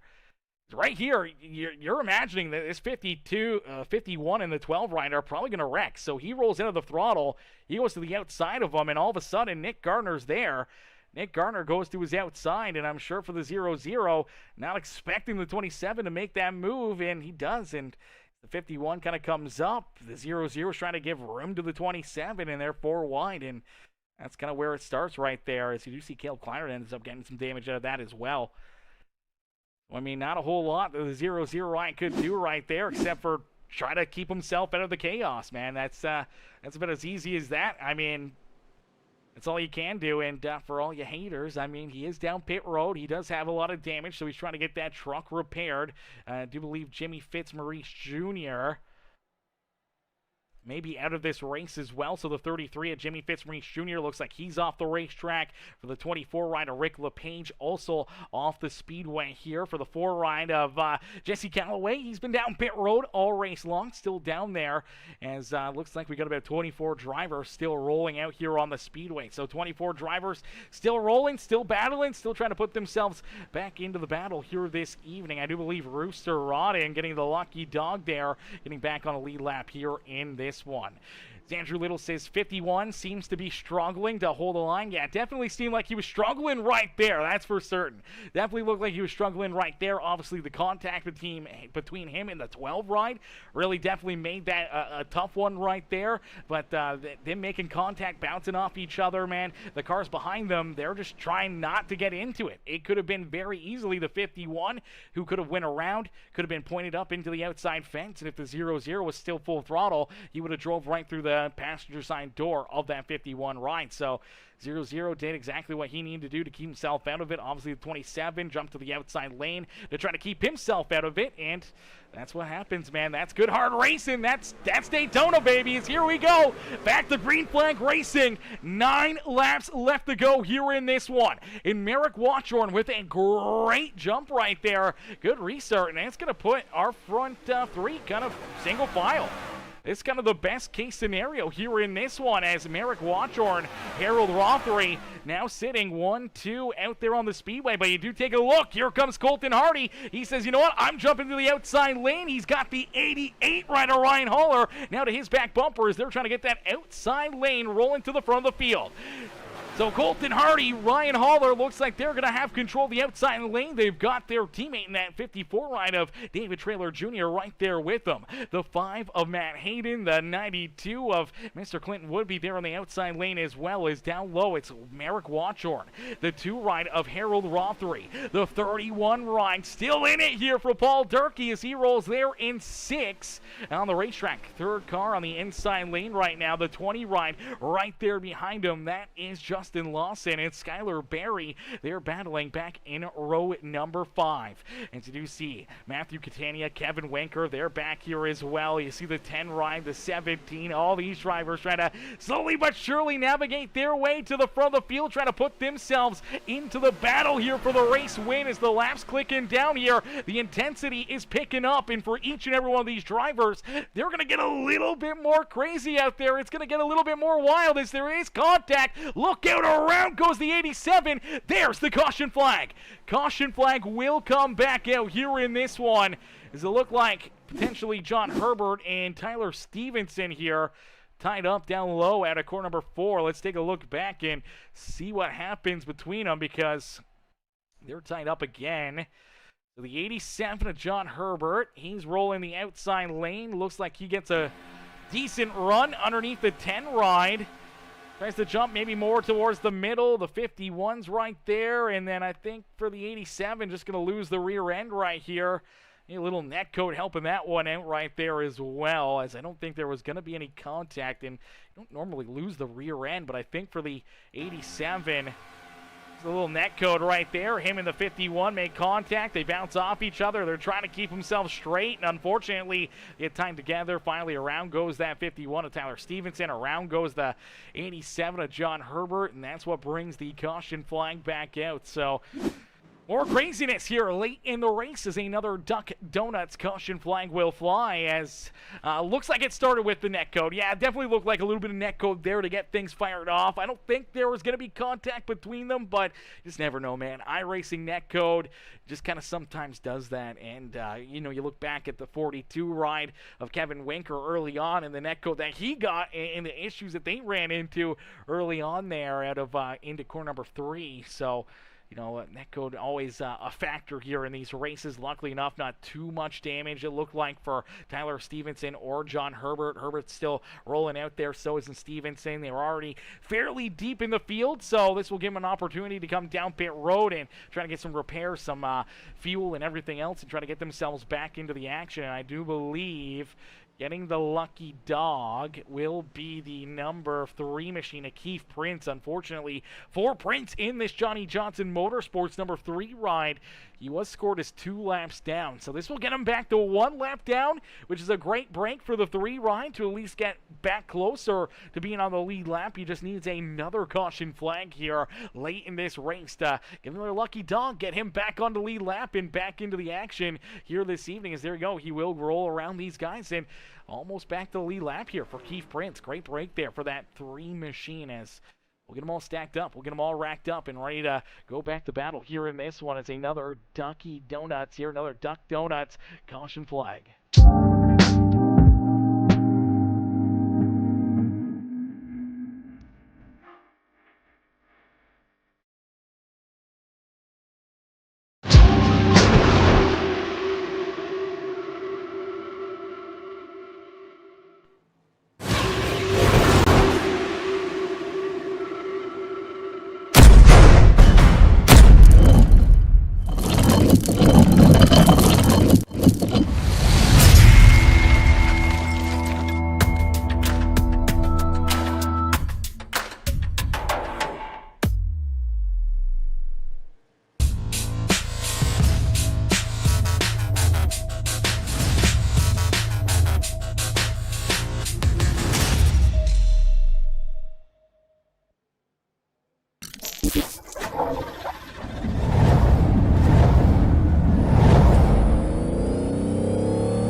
As the lights have turned off the official iRacing pace truck, we inch closer and closer to our checkered flag here this evening. As the lights are off the official iRacing pace truck, as we go back to green flag racing, it'll be 4 laps left to go here in this race. 4 laps left to duke it out unless if we go to NASCAR overtime here this evening. So if the caution flag flies before we see that white flag, then we will go to NASCAR overtime here this evening. If we take that white flag, the next flag will end this race no matter what. No matter what happens, the next flag will end this race. So it's going to get very, very interesting. Obviously, you know, it seems to be a little bit cool, calm, and collective for the first, lap kind of deal after these restarts. We haven't really had too many issues on the initial start to these, restarts. So for a lot of these drivers, you know, you kind of eliminate 1 lap. That means we got virtually 3 laps of craziness, 2 laps of craziness before we see that white flag fly. What do you guys think? Right now in the comments section, let us know. Do you guys think we'll see another yellow flag? Do you guys think we will see NASCAR overtime here this evening? Let me know in the comments section, man. What do you guys feel? Do you guys feel a little bit more chaos, a little bit more carnage here this evening in the opportunity to head to NASCAR overtime? Or do you guys think that these drivers will get things kind of a little bit more under control, get that white flag, maybe some craziness after the white flag, but still get the checkered flag here at the completion of lap number 80. It's going to be fun to see, man. It's going to be interesting. They're kind of lined up there right where they want to be. Everyone is ready to go, and for a lot of those drivers that are, outside the top, 2, 3, 4 rows, you got to make some moves. You got to make something happen here. Your time is running out. Your opportunities to try to win this race or get a top 5 run to start the season are starting to diminish. So you got to get everything you can here. Off these restarts as here we go at Daytona International Speedway. A late race restart as the 91, our race leader, Merrick Watchorn, gets a good jump, a good launch with the outside lane sticking right there with them. Colton Hardy getting a good jump here from the 88 ride of Ryan Haller, as Haller trying to keep that 97 right there door to door with that 91 ride as they head down and out of corner number 2. They'll drag race back down the start finish line, and this is where we're really going to start to see a lot of these drivers down the backstretch starting to make moves, and there it is, contact, look out, caution flag back out on the speedway. Oh no, our front runners get tied together and the caution flag will fly once again this evening. Oh my gosh. Carnage may show up with the way it's going. Let's get another caution out for number 3. Well, there it is, baby. There is that caution flag right there. And Mrs. Haller, no, Mrs. Haller, I think you might have jinxed Ryan here in this one as, man, there was some, oh man, this is such a tough break. Cars at the front of the field, man, leading the race. Who in front in such a good position. You're going to watch the 91 ride here of Merrick Watchorn. Let's take a look at it here as the Duck Donuts caution flag will come back out. So the 2 kind of moves down a little bit lower.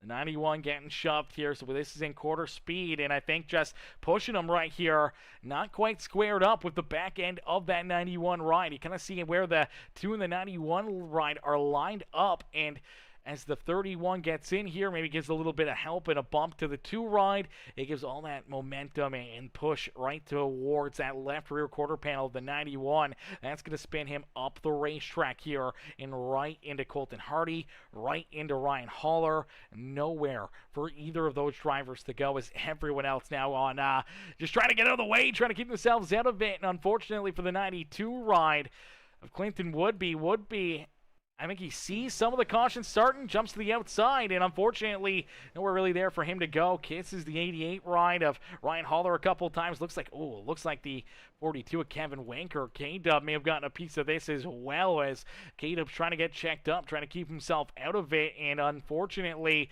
just can't get checked up enough here. Everyone's on the throttle. Everyone's trying to find their way towards the front. And unfortunately, it happens so quickly.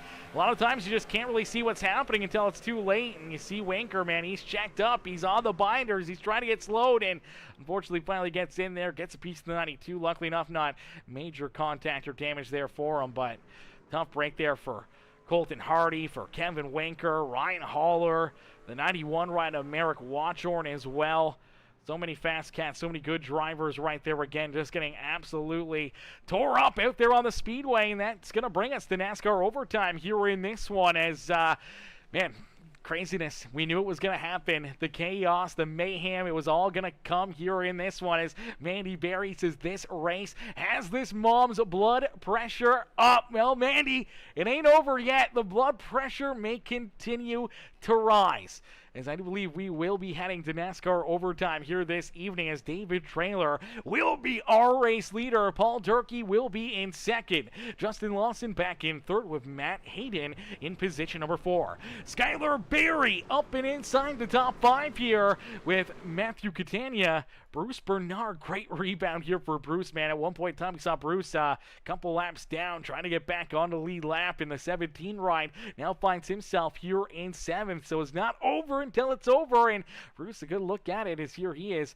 there in that 7th spot. Same with John Salino back there in 8th, and Rooster Ron, another driver that was multiple laps down, and now Rooster finds himself sitting in that 9th position. So you just stick with it, you get some lucky breaks, and it can get yourself right into the battle as Rooster now into position number 9 on the speedway. Caleb Kleinert back here rounding out our top 10 as the paper cuts. Turbo HP machine, that Team CFM Esports ride, rounding out the top 10 right now. The Speedway's teammate Ashley Elson Jr. there with the CCR Esports rides. They're in 11th with Nathan Somerville, another driver that was 2 laps down in this race. Somehow or another, battling back here as the stack-up ride, able to jump into the 12th position now. His night is not done. There's Tyler Stevenson, John Herbert, another driver that was multiple laps down, able to battle his way back into it, and here he is in 14th. Clinton Woodby now in the 15th position with Kevin Winker right there behind him in that 16th position. Merrick Watjordan, Colton Hardy, our top 18 with Harold Rothery and Michael Newman rounding out our top 20. Keith Prince back on the lead lap here for Keith. He now rolls in that 21st position. So for Keith Prince, he'll be looking to try to battle his way up towards the front. Same with Nick Gardner and Ryan Haller after making some late race pit stops. Both drivers ready to rock and roll, ready to go back to battle, hoping to try to put themselves back into the hunt to the front here in this one. And for Brandon Coleman, I do believe for Coleman, looks like he's still going to his car back down behind pit wall and potentially out of this race.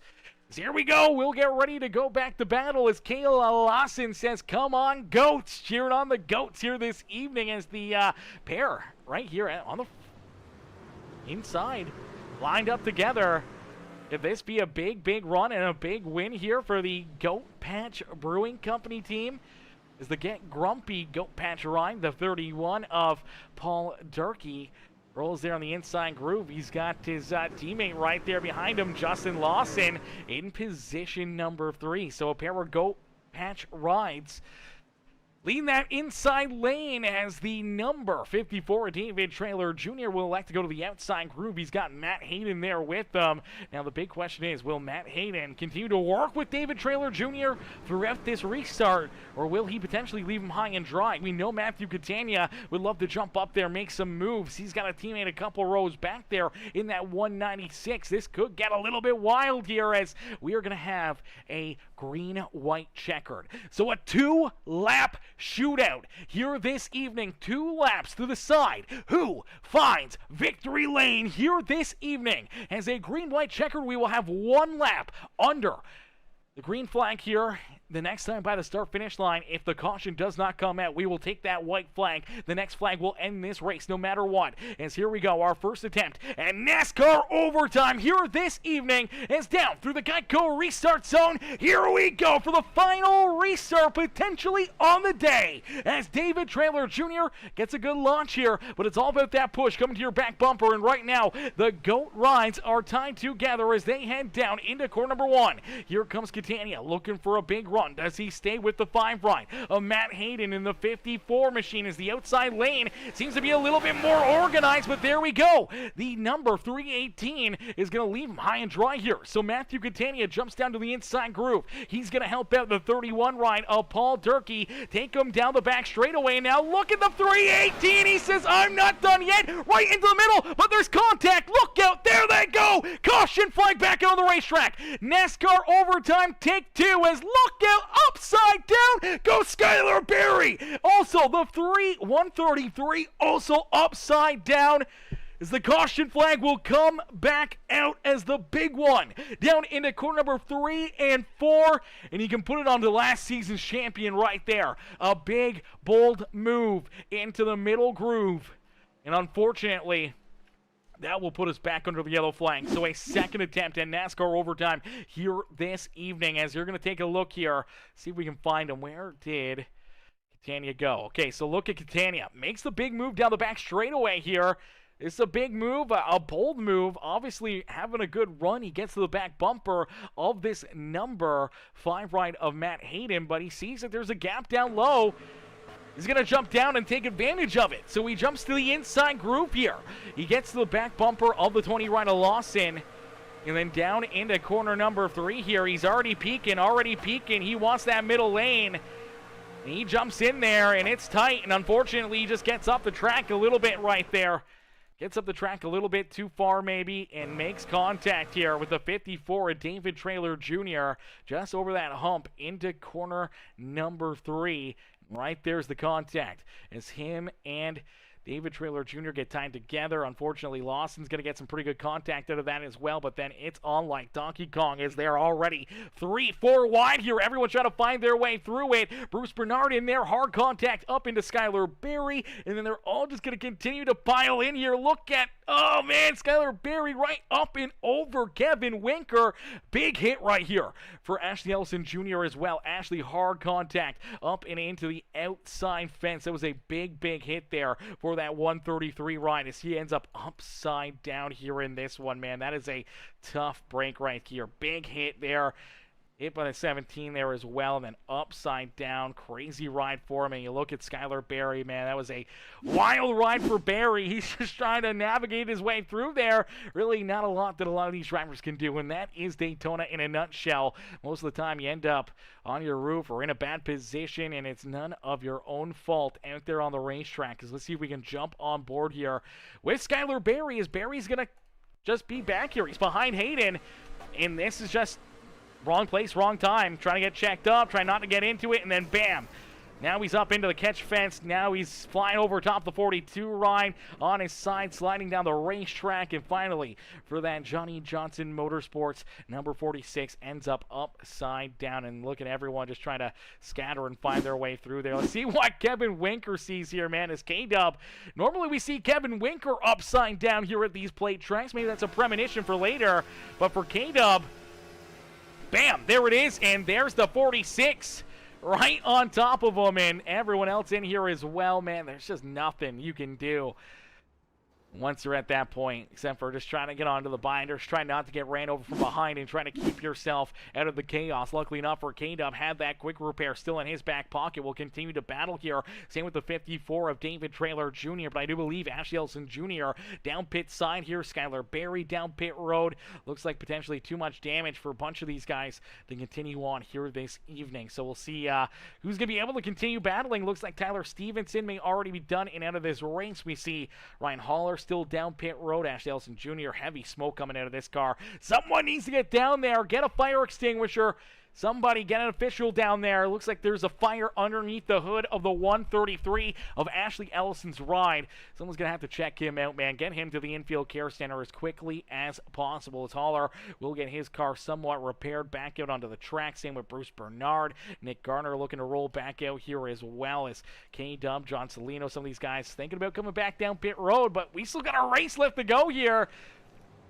It's down across the line. I think the lights will get turned off. The official iRacing pace truck, and here we go as the 20 ride.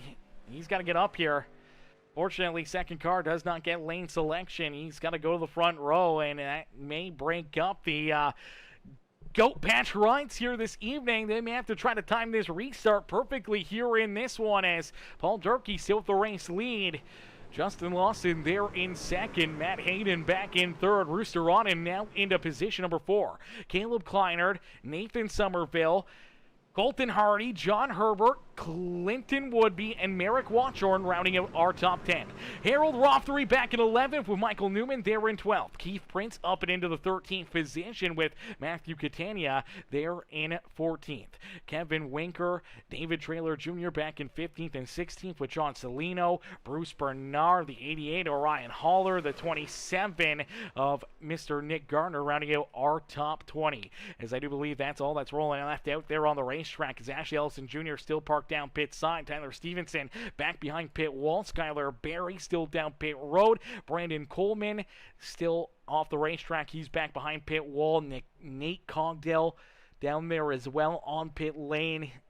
Rick LePage, Jimmy Fitzmaurice Jr., they're both down and out of this race, and Jesse Calloway also still out of this race. So we started with 28 drivers. We only got 20 left here late in this one as we get ready for our second attempt at NASCAR Overtime here in this one. Ladies and gentlemen, boys and girls, you guys came here for a show. Well, here you go as our second attempt at NASCAR Overtime here this evening in the Johnny Johnson 200 200 here for our season opener with the Metalheads Truck Series. Get ready to rumble once again as our second attempt at NASCAR Overtime as we head down through the Geico restart zone. Green flag back in the air. Great launch, great restart there for the 31 ride as Paul Durkee gets a good launch, a good restart, and they're already making contact. Look out, they're already wrecking back there behind them, and there is the caution flag.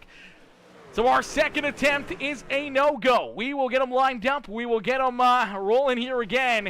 And we'll get ready now for what will be our third attempt. Let's take a look back here, man. They didn't even make it back into corner number one, and they were already stacking up here. So let's take a look and see who kind of made some moves. We watched the 0-1 ride get a bit of a jump here. Gets a good launch. Jumps to the outside of that goat patch number 20 machine, but I think the contact's a little bit back behind them, or maybe it is just between the 0-1 and the 28 ride right here. So the 0-1, 28, they make contact right there, and then that's just going to stack them up. You see the 87 ride, the 28, they're all tied up in it. It's almost like the 28 missed a shift or something right here, as he jumps off the back end of that 0-1 in a quick hurry. Let's see if we can jump on board with this number 28 ride. Where did he go on the survey here? Where is he? Where's Somerville? All right, there's Somerville. So let's take a look here at Somerville. Does he miss a shift? What happens here? So he's all over the back end of the 0-1. They go off the track, and right there, I don't know if he misses a shift or what happens, but kind of just stacks everything up here. Yeah, right there. Just, I don't know, something happens with his, just loses RPMs like crazy right here. Falls back, and as he does, it just stacks up this entire line back behind these guys. Everyone's trying to work their way through it. Everyone's trying to keep themselves out of it, and that's what we're going to watch. John Herbert, the 91, everyone's kind of getting bound together. The 12 ride is finally going to kind of get the brunt of most of it here as the 318 into the back end of him, and Catania then washes down the racetrack here as well. So right there's a bunch of contact, and then finally Catania is going to go around over to go for Ryan Haller. He's got the 17 ride right underneath of him basically here for Haller. Really not a whole lot he could do as he's just trying to keep himself out of the chaos, trying to keep himself out of the contact and carnage here. And it looks like the 17 ride. Oh, so the 17 gets a big shot from the 27 and Nick Gardner. Gardner comes in here with a big head of steam. Ends up into the back end of that 17 ride.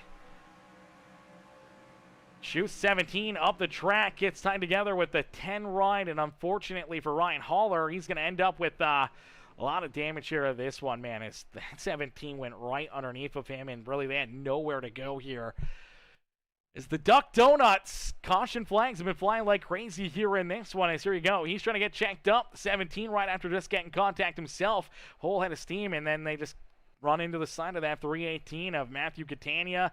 Heavy hit there for Ryan Haller as the rear end fluid going to get checked. Front end going to get hit a couple times here. Quite a bit of contact and carnage there for Ryan Haller. Really nowhere for him to go, and getting tore up again out there on the racetrack, man. You got to feel for Haller this evening, man. That is 2 wrecks in a row, and he's just been kind of an innocent bystander and ended up with a lot of driving here in this one. As all right, our final attempt here, ladies and gentlemen. That's one thing that we didn't think was going to happen here at Daytona, but this is our final attempt at NASCAR Overtime. No matter what, once we see that green flag fly, if another caution flag is to come out, if another yellow flag does get displayed, this race is over. It will end under yellow if another caution flag gets displayed. So we want to see them race this out. We want to see them battle back across the line here to finish off this race. We do not want to end this under the yellow flag. So for all of these drivers, they know that this is their final chance. This is their final opportunity. Let's see if we can get a quick look at it right there. Green, white, checkered, 3 of 3. Up there in that top left, below that yellow flag. This is our third and final attempt at NASCAR Overtime here this evening. No one wants to see this caution flag. No one wants to see this end under yellow. Unfortunately, though, that may be the case if we do not see that white flag fly. So for one more restart here this evening, this will be it. This is the final restart, the final opportunity for these drivers to try to find their way up and into victory lane. For the 31 ride of Paul Durkee, he's got the race lead sitting out in front. He's got Matt Hayden restarting to his outside. Then 196 of Caleb Kleiner there in third, and it's the 97 of Colton Hardy who rounds out our top four. Clinton would be back there in that fifth position. Actually, no, it is the 20 of Justin Lawson who's in fifth. To the outside is the 92 of Clinton Woodby. And then we see the number 2 ride of Harold Rothery. Rothery will be in position number 7 to his outside, the 28 ride of Nathan Somerville. The 3 machine of Keith Prince, not too long ago, he was a few laps down in the Johnny Johnson Motorsports number 3 ride of Keith Prince. All the Prince fans in the chat, make sure you guys congratulate your driver already, just being able to battle back on the lead lap here this evening. Prince finds himself now in position number 9. K-Dub, Kevin Winker to his outside. There is the Muleburger Custom Homes number 42. Rolls in that 10th position. He's got John Herbert and Merrick Watchorn right there behind him. The 87 of John Herbert. You see the 54 of this David Traylor Jr., the 318 of Matthew Catania, Nick Gardner, John Salino, Rooster Roddins back there in 17th. Ryan Haller's trying to catch up to these guys. Still rolling out there. He scored back in the 18th position. I do believe Bruce Bernard and Michael Newman, 2 more drivers that will not finish this feature event. As here we go, our final restart, our final attempt at NASCAR Overtime here this evening from Daytona International Speedway. This is the last chance for someone to find victory lane. And for Paul Durkee, what he wants to do is just try to keep himself out in front for 2 more laps. It's a good restart, good launch right there. Everyone pushing as hard as possible. This is your last chance. There is no holding back. There is no brakes. There is no letting off the throttle. You're going to give every single push, every single run, the most you can to try to work yourself that much closer to potentially winning this race. Is down the back straightaway. Things look fairly cordial. Everyone kind of staying in line. No one making any big moves. 3 wide as of yet as they head down into corner number 3. It's Matt Hayden in that outside lane. Pulls ahead ever so slightly by the inside groove. The shortest way around the racetrack. They're going to be door to door down and out at corner number 4. Things are getting a little bit squirrely as here we go. Back down through the tri-oval. The white flag will be displayed. So one more time around here this evening as Matt Hayden leads us on the white flag lap. Can he lead us all the way back around and pick up the checkered flag as the outside lane unfortunately leaves the 92 of Clinton Woodby kind of high and dry out there on the speedway. But now here we go. Big moves out of the Goat Patch rides as here comes Durkee. Here comes the 20 of Lawson. They're going to have the 2 ride go with them as they're going to be door to door back down into corner number 3. Contact back there behind him. Around goes the 28 ride of Somerville. But we're not done yet. No caution flag. We'll keep it clean and green as the 2 ride gonna make it 3 wide down the front straightaway. There's contact. Look out! There goes the 31 upside down for Paul Durkee, and it's a battle back to the line as Matt Hayden will pick up the checkered flag. Hayden will get it done and win here in our season opener as he picks up the dub here in the Johnny Johnson 200 with the Metalheads Truck Series. Ladies and gentlemen, boys and girls, give it up here for all of these drivers, man. What a run, what a race, what a show here in this one, man. That was absolutely wild. These guys put on an absolute show for us. I'm happy that we got to see it end under the green flag here at least. As Matt Hayden, Colton Hardy, and it's the 196 of Caleb Kleiner who will round out our top 3 here this evening. As the 5 ride of Hayden, he'll get ready to celebrate. He'll get ready to party hard here in this one, man. As what a crazy run. What a crazy race this was. And we'll go back. We'll take another look at it, man, because that was a crazy one here in this one. As Andrew Little says Matt Hayden couldn't get it done in Challenger, but pulled it off here. Yes, sir. Yes, he did, baby. You know it.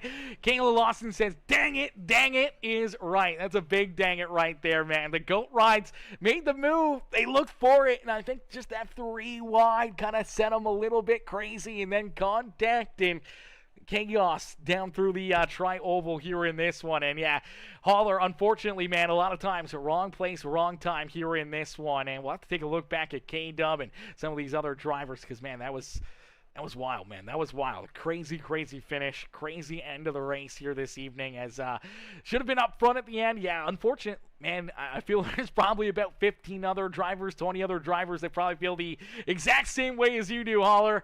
Oh, man, that is tough, man. That's Daytona for you, though, ladies and gentlemen. That is Daytona International Speedway. That's how the season gets started, ladies and gentlemen. Each and every single Monday night, these guys are going to be putting on crazy, crazy racing, crazy finishes, just like that one. As Matt Hayden gets to celebrate, gets to party hard here this evening. And if you guys enjoyed that racing action, make sure you guys do us a favor. Hit the like button right now in the comments section. Hit the like button right now, the thumbs up here on the stream. Hit that subscribe button, become part of the Peacemaker family here this evening. Hit that subscribe button right now and jump into the comments section. Let us know what you thought of the broadcast. Let us know, where your favorite driver finished, and make sure you congratulate this number 5 ride of Matt Hayden as he gets the job done. He gets to pick up the checkered flag. He gets the party down in the Daytona International Speedway victory lane here this evening. As, man, what a run, what a race here in this one. As Christo says, GG's, boys. Great commentating. I appreciate that. Christo coming in, showing the love here in this one, man. As Haynes Kemp says, it is what it is. It is what it is, brother. That's 100% correct. As Leon in the chat as well says, I stumbled onto this channel and now well done. Oh, I appreciate that, man. It says that was some really great racing, but the commentary was fantastic, brother. I appreciate that, Leon, man. We try our best up here in the booth to give you guys a hell of a show, and man, hopefully tonight did not disappoint us. Let's take a quick look back here before we pull our race winner into the booth here for post-race interviews. We're gonna take a look back, see that craziness, see that chaos here coming down to the checkered flag, because there was a lot going on. Right here, you look at these guys, 3 wide, man. You see what is this, our top 10? Top 11 right here. You can throw a blanket over them, and unfortunately, they don't all end up back across the start-finish line. So it's going to get a little chaotic here, as here we go.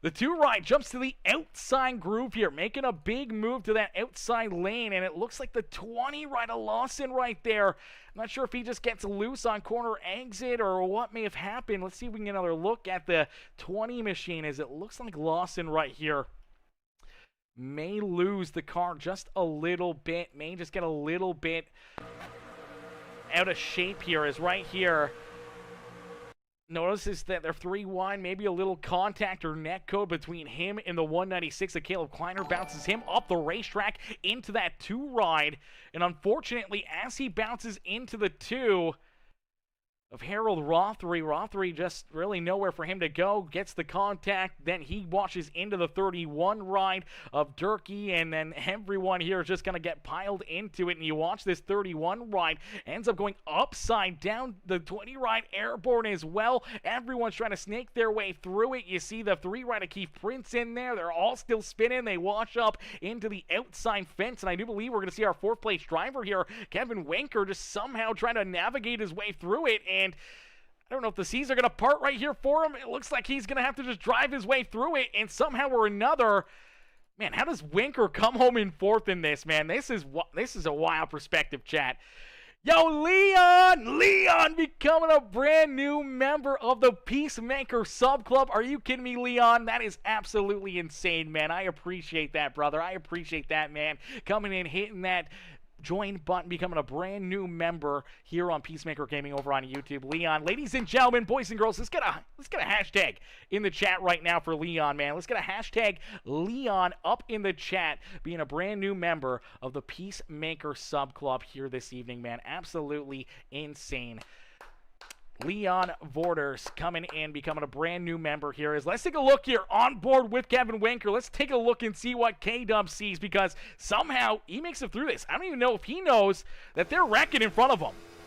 He's on the back bumper of David Traylor Jr. right here. All of a sudden, it's smoke. They're upside down. They're flying through the sky. He's just trying to get through there, man. It's across the line, and somehow he gets through it and ends up coming home in that 4th position. This is absolutely a wild finish here for Kevin Winker, man. Somehow blasts his way through it and beats a few of these guys back down across the line. Caleb Kleiner through the grass here, tied up in that wreck, comes home in 3rd, but man, what a picture right there. Man, what a crazy ride for that 31. Let's go back to that as well, man. The 31 ride of Durkee had such a good run, so many good restarts. Looks so good here at the end, and it just comes up that little bit shy, that contact, and spun around right here. Bam, there he is, around, upside down, and then from this point on, he's up in the catch fence. The car's just flying through the air here and somehow still crosses the line. He hasn't touched the ground in about 300 meters.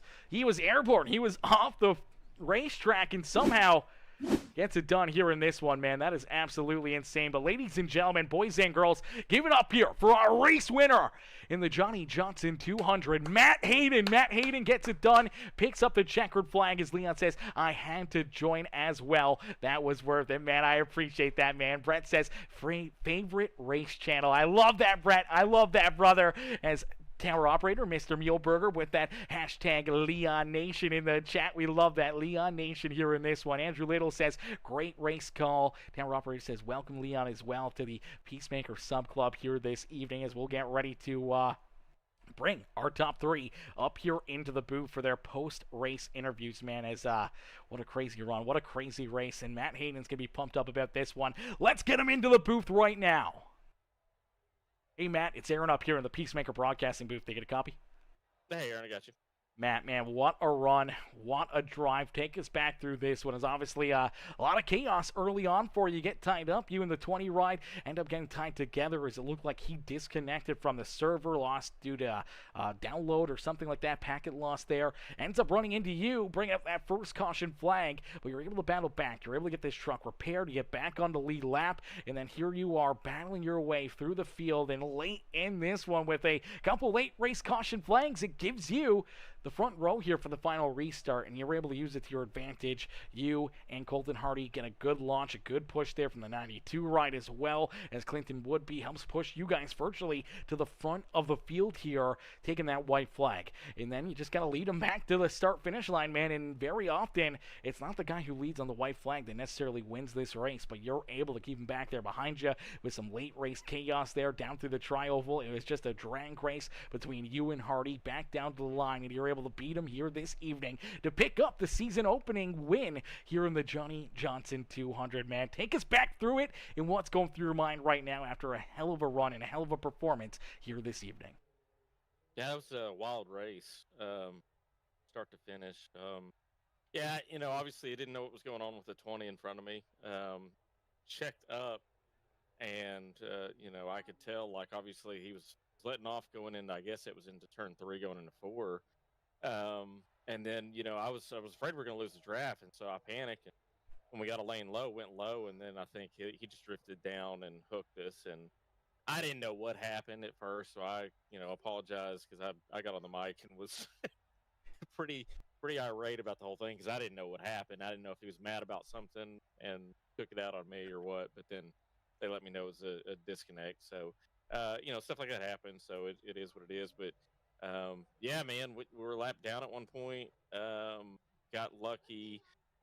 Keith was ahead of us actually when that caution came out, but in the chaos, he got hooked and turned down pit road or on the exit pit road, and we just happened to be clean. So got back on the lead lap.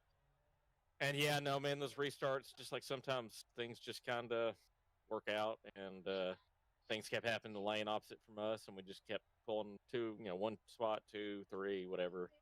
And then having Colton and then Clinton teammate behind him, you know, I could tell that he was going to line up and give me a good push, and I tried to stay up high to get both of them clear. Wasn't able to get Clinton down, but got Colton down, and then, you know, it was just going to be mirror driving, but he stayed off of me, so it made it easy. I wish I could say that it was a lot more difficult in those last 2 laps, but he they kind of laid a softball to me. So took advantage of it, got a win, and then and we'll move on to some real tracks. This is this is chaos.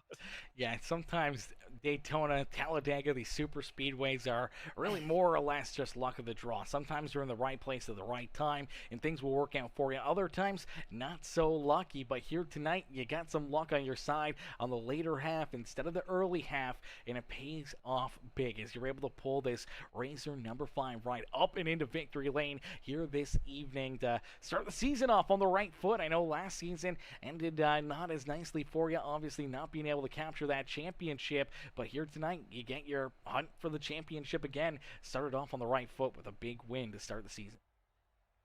Yeah, it's luck your way into a race like this, which I was telling the other guys in the waiting room, it's these kind of wins. It's not like I'm not like real excited. I don't think I really did a whole lot. I don't think I was the most deserving or the fastest one. So we just were the luckiest towards the end of it, and sometimes it's all it takes. But a win's a win in here.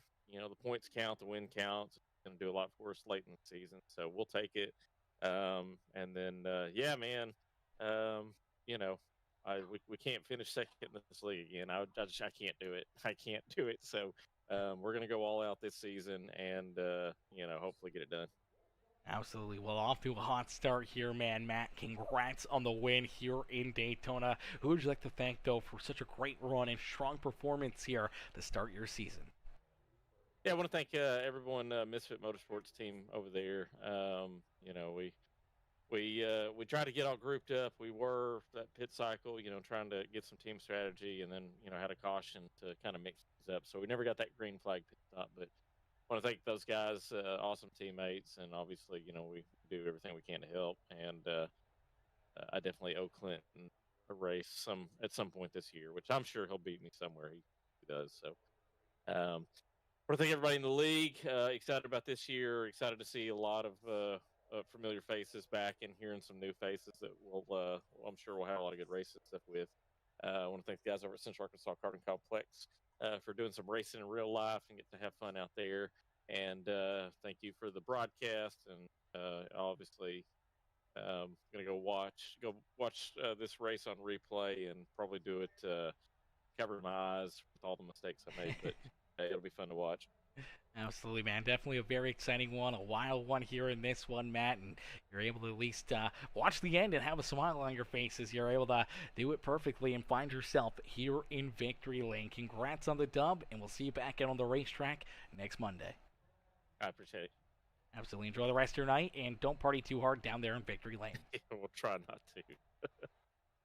Alrighty, ladies and gentlemen, boys and girls, give it up there for our race winner, Matt Hayden. As Hayden gets the job done and parks himself up and into victory lane here this evening at Daytona International Speedways. We'll get ready now to pull in our second place finisher, the 97 of Colton Hardy. Hardy comes home in position number 2. Let's pull in our second place finisher here into the booth. Hey, Colton, it's Aaron up here in the Peacemaker Broadcasting booth. Did you get a copy? Yes, sir. Colton, man, heck of a run, heck of a drive for you here this evening as you're able to get the 97 ride, only a couple inches away from finding victory lane here this evening. But, man, with the chaos and mayhem that was unfolding back there behind you and getting tied up there, through a couple of those issues late in this race, you're able to still come out of it with a second place run, man. Take us back through what's going through your mind right now. It was a crazy one. I mean, that's what you ask for whenever you put super speedways on the schedule. I mean, I love super speedway racing. I feel like it really gives everybody a good shot to compete. I'd be the first one to say I think super speedway racing is my strong suit among all the racing because it's so chaotic and I feel like I can pick the right line sometimes. I don't want to say I can see the air. I'm not senior good, but it's fun. It was a lot of chaos, a lot of trying to see who could push, who couldn't, who was stalling lines, who was making lines move, and then at the end there we got fortunate and had a really tough outside line. I think it was me, Matt, Clinton.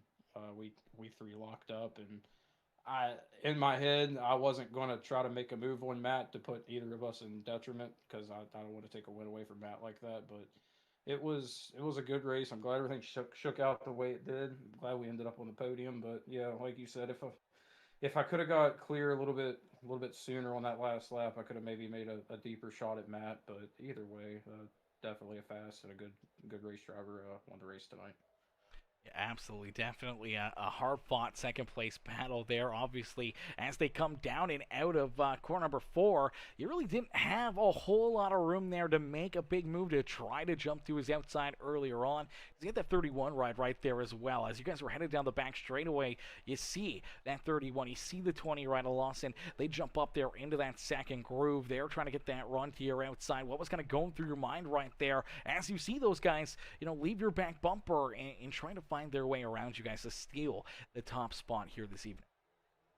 My mentality was I was just going to try to stick on the bottom there. The bottom had the most stack and the most momentum all night it seemed. So I didn't really want to move off the bottom.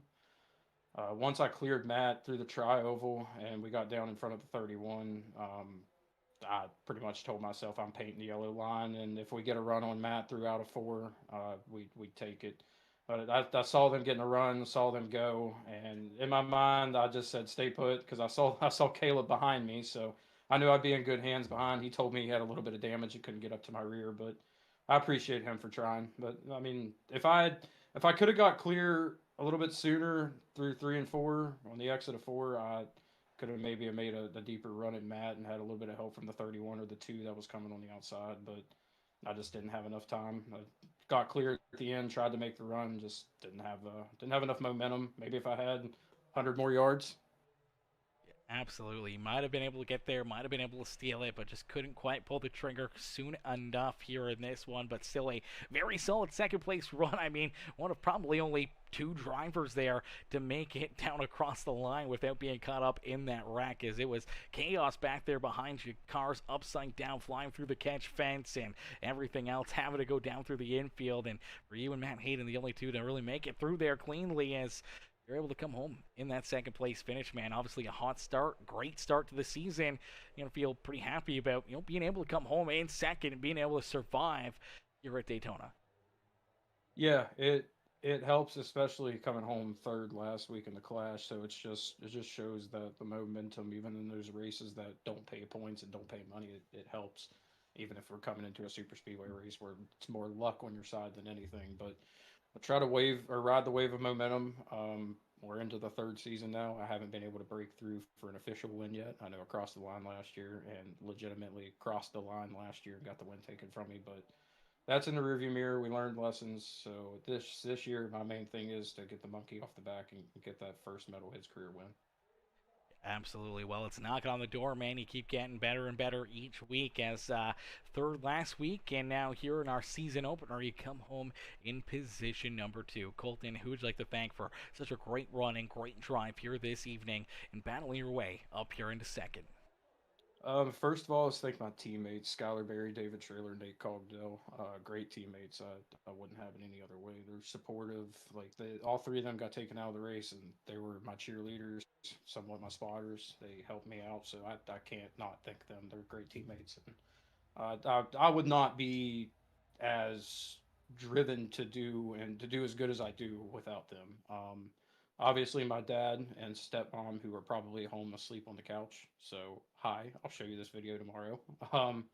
All the sponsors for the league: Sonic Graphic Design, Full Throttle Outlaws, Admin Box, QH Design, Duck Donuts, The Winning Bid, Johnny Johnson Motorsports. There's too many to name. If it wasn't for the sponsors, we wouldn't be able to put on a show and be able to put payouts up, be able to have 25 to 30 drivers come out and race.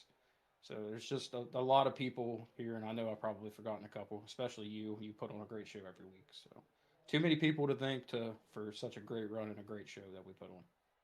Absolutely, brother. Well, it takes a community in here tonight, man. It was a lot of fun. The community was very happy and on the edge of their seat all evening long. And here in this one, you're able to come home, make Ma and Pa proud, and come home with a solid 2nd place finish here to start this season, man. And hopefully many more trips here this year up into the Booth 4, and hopefully one of these nights back up here and into Victory Lane. Hey, I'll tell you, it's a lot happier of a night whenever I get to talk to you in the end of them. Absolutely, brother. Colton, congrats on the 2nd place run, man. We'll see you back out there on the racetrack next Monday. Alrighty, ladies and gentlemen, boys and girls, give it up there for our second place finisher, Colton Hardy. As Hardy comes home in position number 2, man. Solid run, solid drive there for that 97 machine. As we'll get ready now to pull in our third place finisher here in the that CCR Esports white flag lap. He was right there in the battle. He was trying to get there to help Colton Hardy out. Couldn't quite get there, but still comes home in that third position. It's Caleb Kleinert. Kleinert comes home in third. Let's get him up here into the booth. Hey, Caleb, it's Aaron up here on the Peacemaker Broadcasting booth. They get a copy? Yeah, man. Caleb, solid run, solid drive here for you tonight in this one, man, but a Daytona race like usual. A lot of times, just wrong place, wrong time. We say again numerous times trying to dodge bullets out there, getting tagged, getting tore up. Luckily enough, you're able to just keep your foot in it, keep yourself in this battle. You never gave up, and here you are late in this race, even getting tied up in that, tri-oval carnage down through the infield. You're able to keep your foot in the throttle, and you come home with a solid third place run here this evening to start this season, man. Take us back through what's going through your mind after a very, very crazy day for the 196. Yeah, I felt like we had everything going our way, as far as staying out of trouble, and ended up getting damaged there around halfway, I'm guessing, but it wasn't too bad. But it was enough to, we couldn't lead the lines. We couldn't really push the way we needed to. So I had to take a fast repair. Then I just made a boneheaded move and ran in the back of someone. I don't even remember who it was, under caution, and got some more damage there. So then, yeah, it was just kind of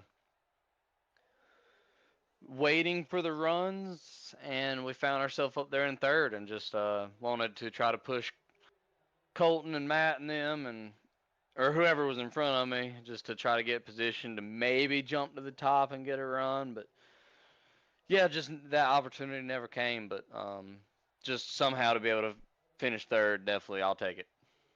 Yeah, absolutely. Anytime you can finish off the race and jump up here into the booth, at least means that you're able to survive and manage and get through there with a good points day, a solid finish here. They were in third. Never a bad thing here, because it could have been a whole lot worse, like it was for a lot of those drivers around you down in corner number 4. Yeah, I know it. My teammate Tyler and Matt got DQ'd there in the closing laps. But luckily Nick was able to finish. First race with him as part of the team. Had a lot of fun there racing alongside him, and all the other teammates just they all got collected in trouble there and didn't get the finish we all feel like we deserve or wanted. But like I told you last week after the clash, start talking points next week for me and our team at least. So congrats to Matt on the win. Obviously that locks him in. I believe the format still stays that way. Sucks for Colton. I know he was close there again, but we'll take the third and run with it.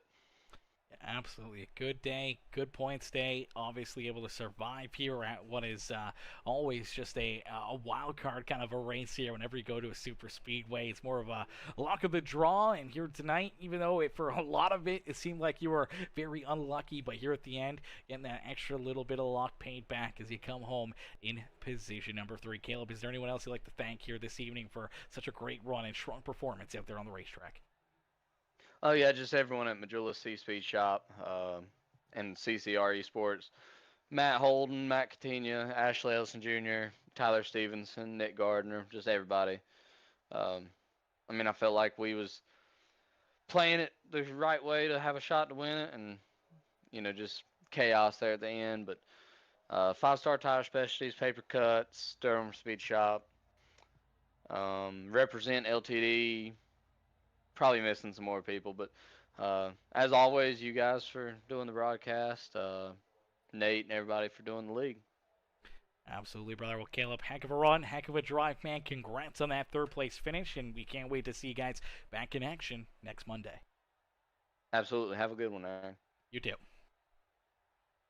Alrighty, ladies and gentlemen, boys and girls, give it up there for our third place finisher, Caleb Kleinert. Kleinert comes home in position number 3, rounding out our podium, and unfortunately, rounding out our night here on the live stream. Ladies and gentlemen, boys and girls, man, we can't thank you guys enough for showing up and showing the love here this evening, man. Everyone coming with the likes, the comments, the shares, man. We appreciate each and every single one of you. Any of the new subscribers or any of the new members, man. My boy Leon becoming a brand new member of the Peacemaker Sub Club here this evening as well. Huge shout out to all of you guys, man. You know, we can't do without the amazing fans in the stands watching and cheering these guys on, man. You guys came out and showed the love here all evening, and it was absolutely awesome, man. Hopefully we can continue that on all season long here and continue to give you guys absolutely amazing racing action like we had here tonight. Maybe a few less caution flags, but definitely that nice, tight, close racing and good battles here to the start-finish line here, as that was exciting. It was a lot of fun. It was an absolutely amazing performance. Huge thank you to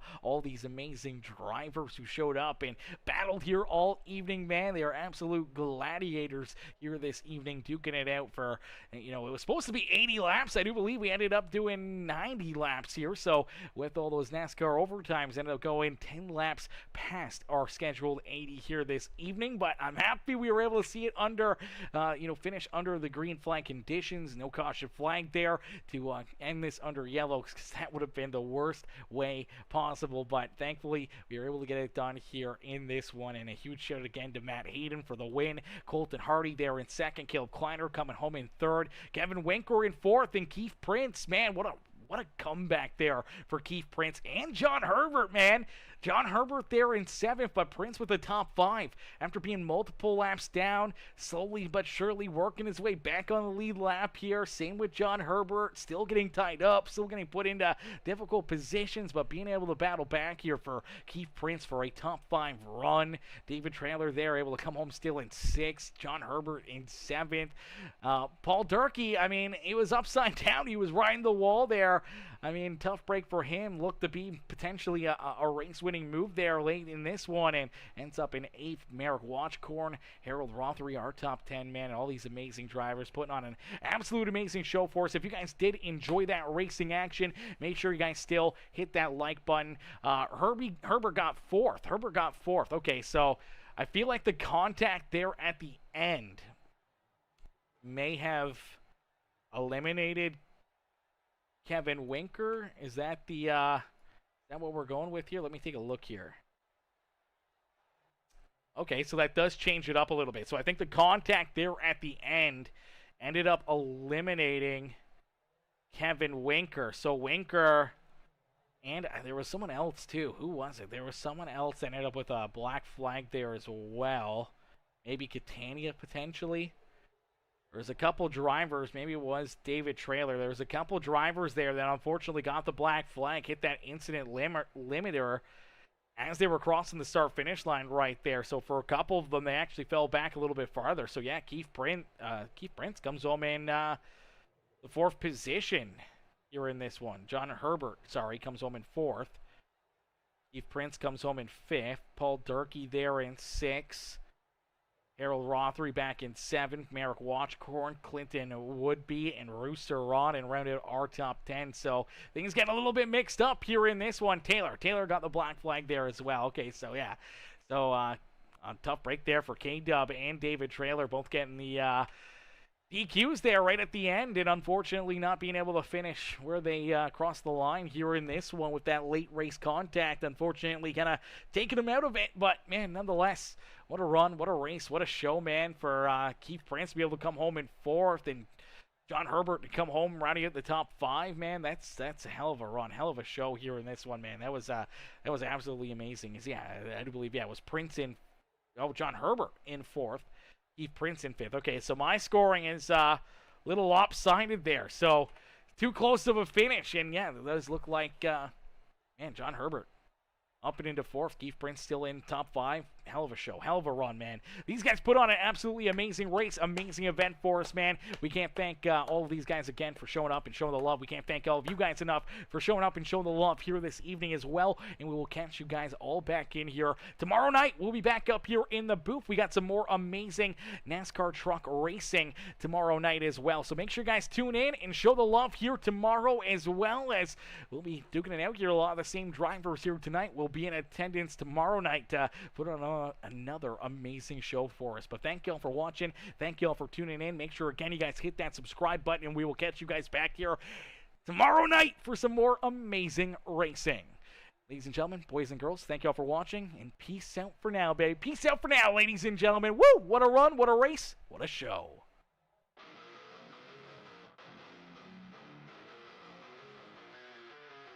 Mellow bass screaming, rubber birds on black. Engines roaring thunder, ain't no turning back. Beast make a friction, sparks light the night. Track of war sounds, adrenaline takes flight. Metalheads moving, the trucks take the lead. Chasing that cloud through the chaos insane. Diesel hearts pumping, it's a high-speed game. Victory lap, gonna carve out the name. Rebels on my six, but my grip don't waver. Drafting with sharp, every move's got flavor.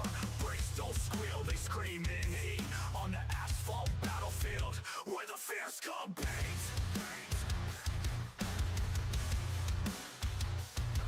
Rivals on my six, but my grit don't waver. Drafting with sharp, every move's got flavor. Brakes don't squeal, they scream in heat. On the asphalt battlefield, where the fierce compete.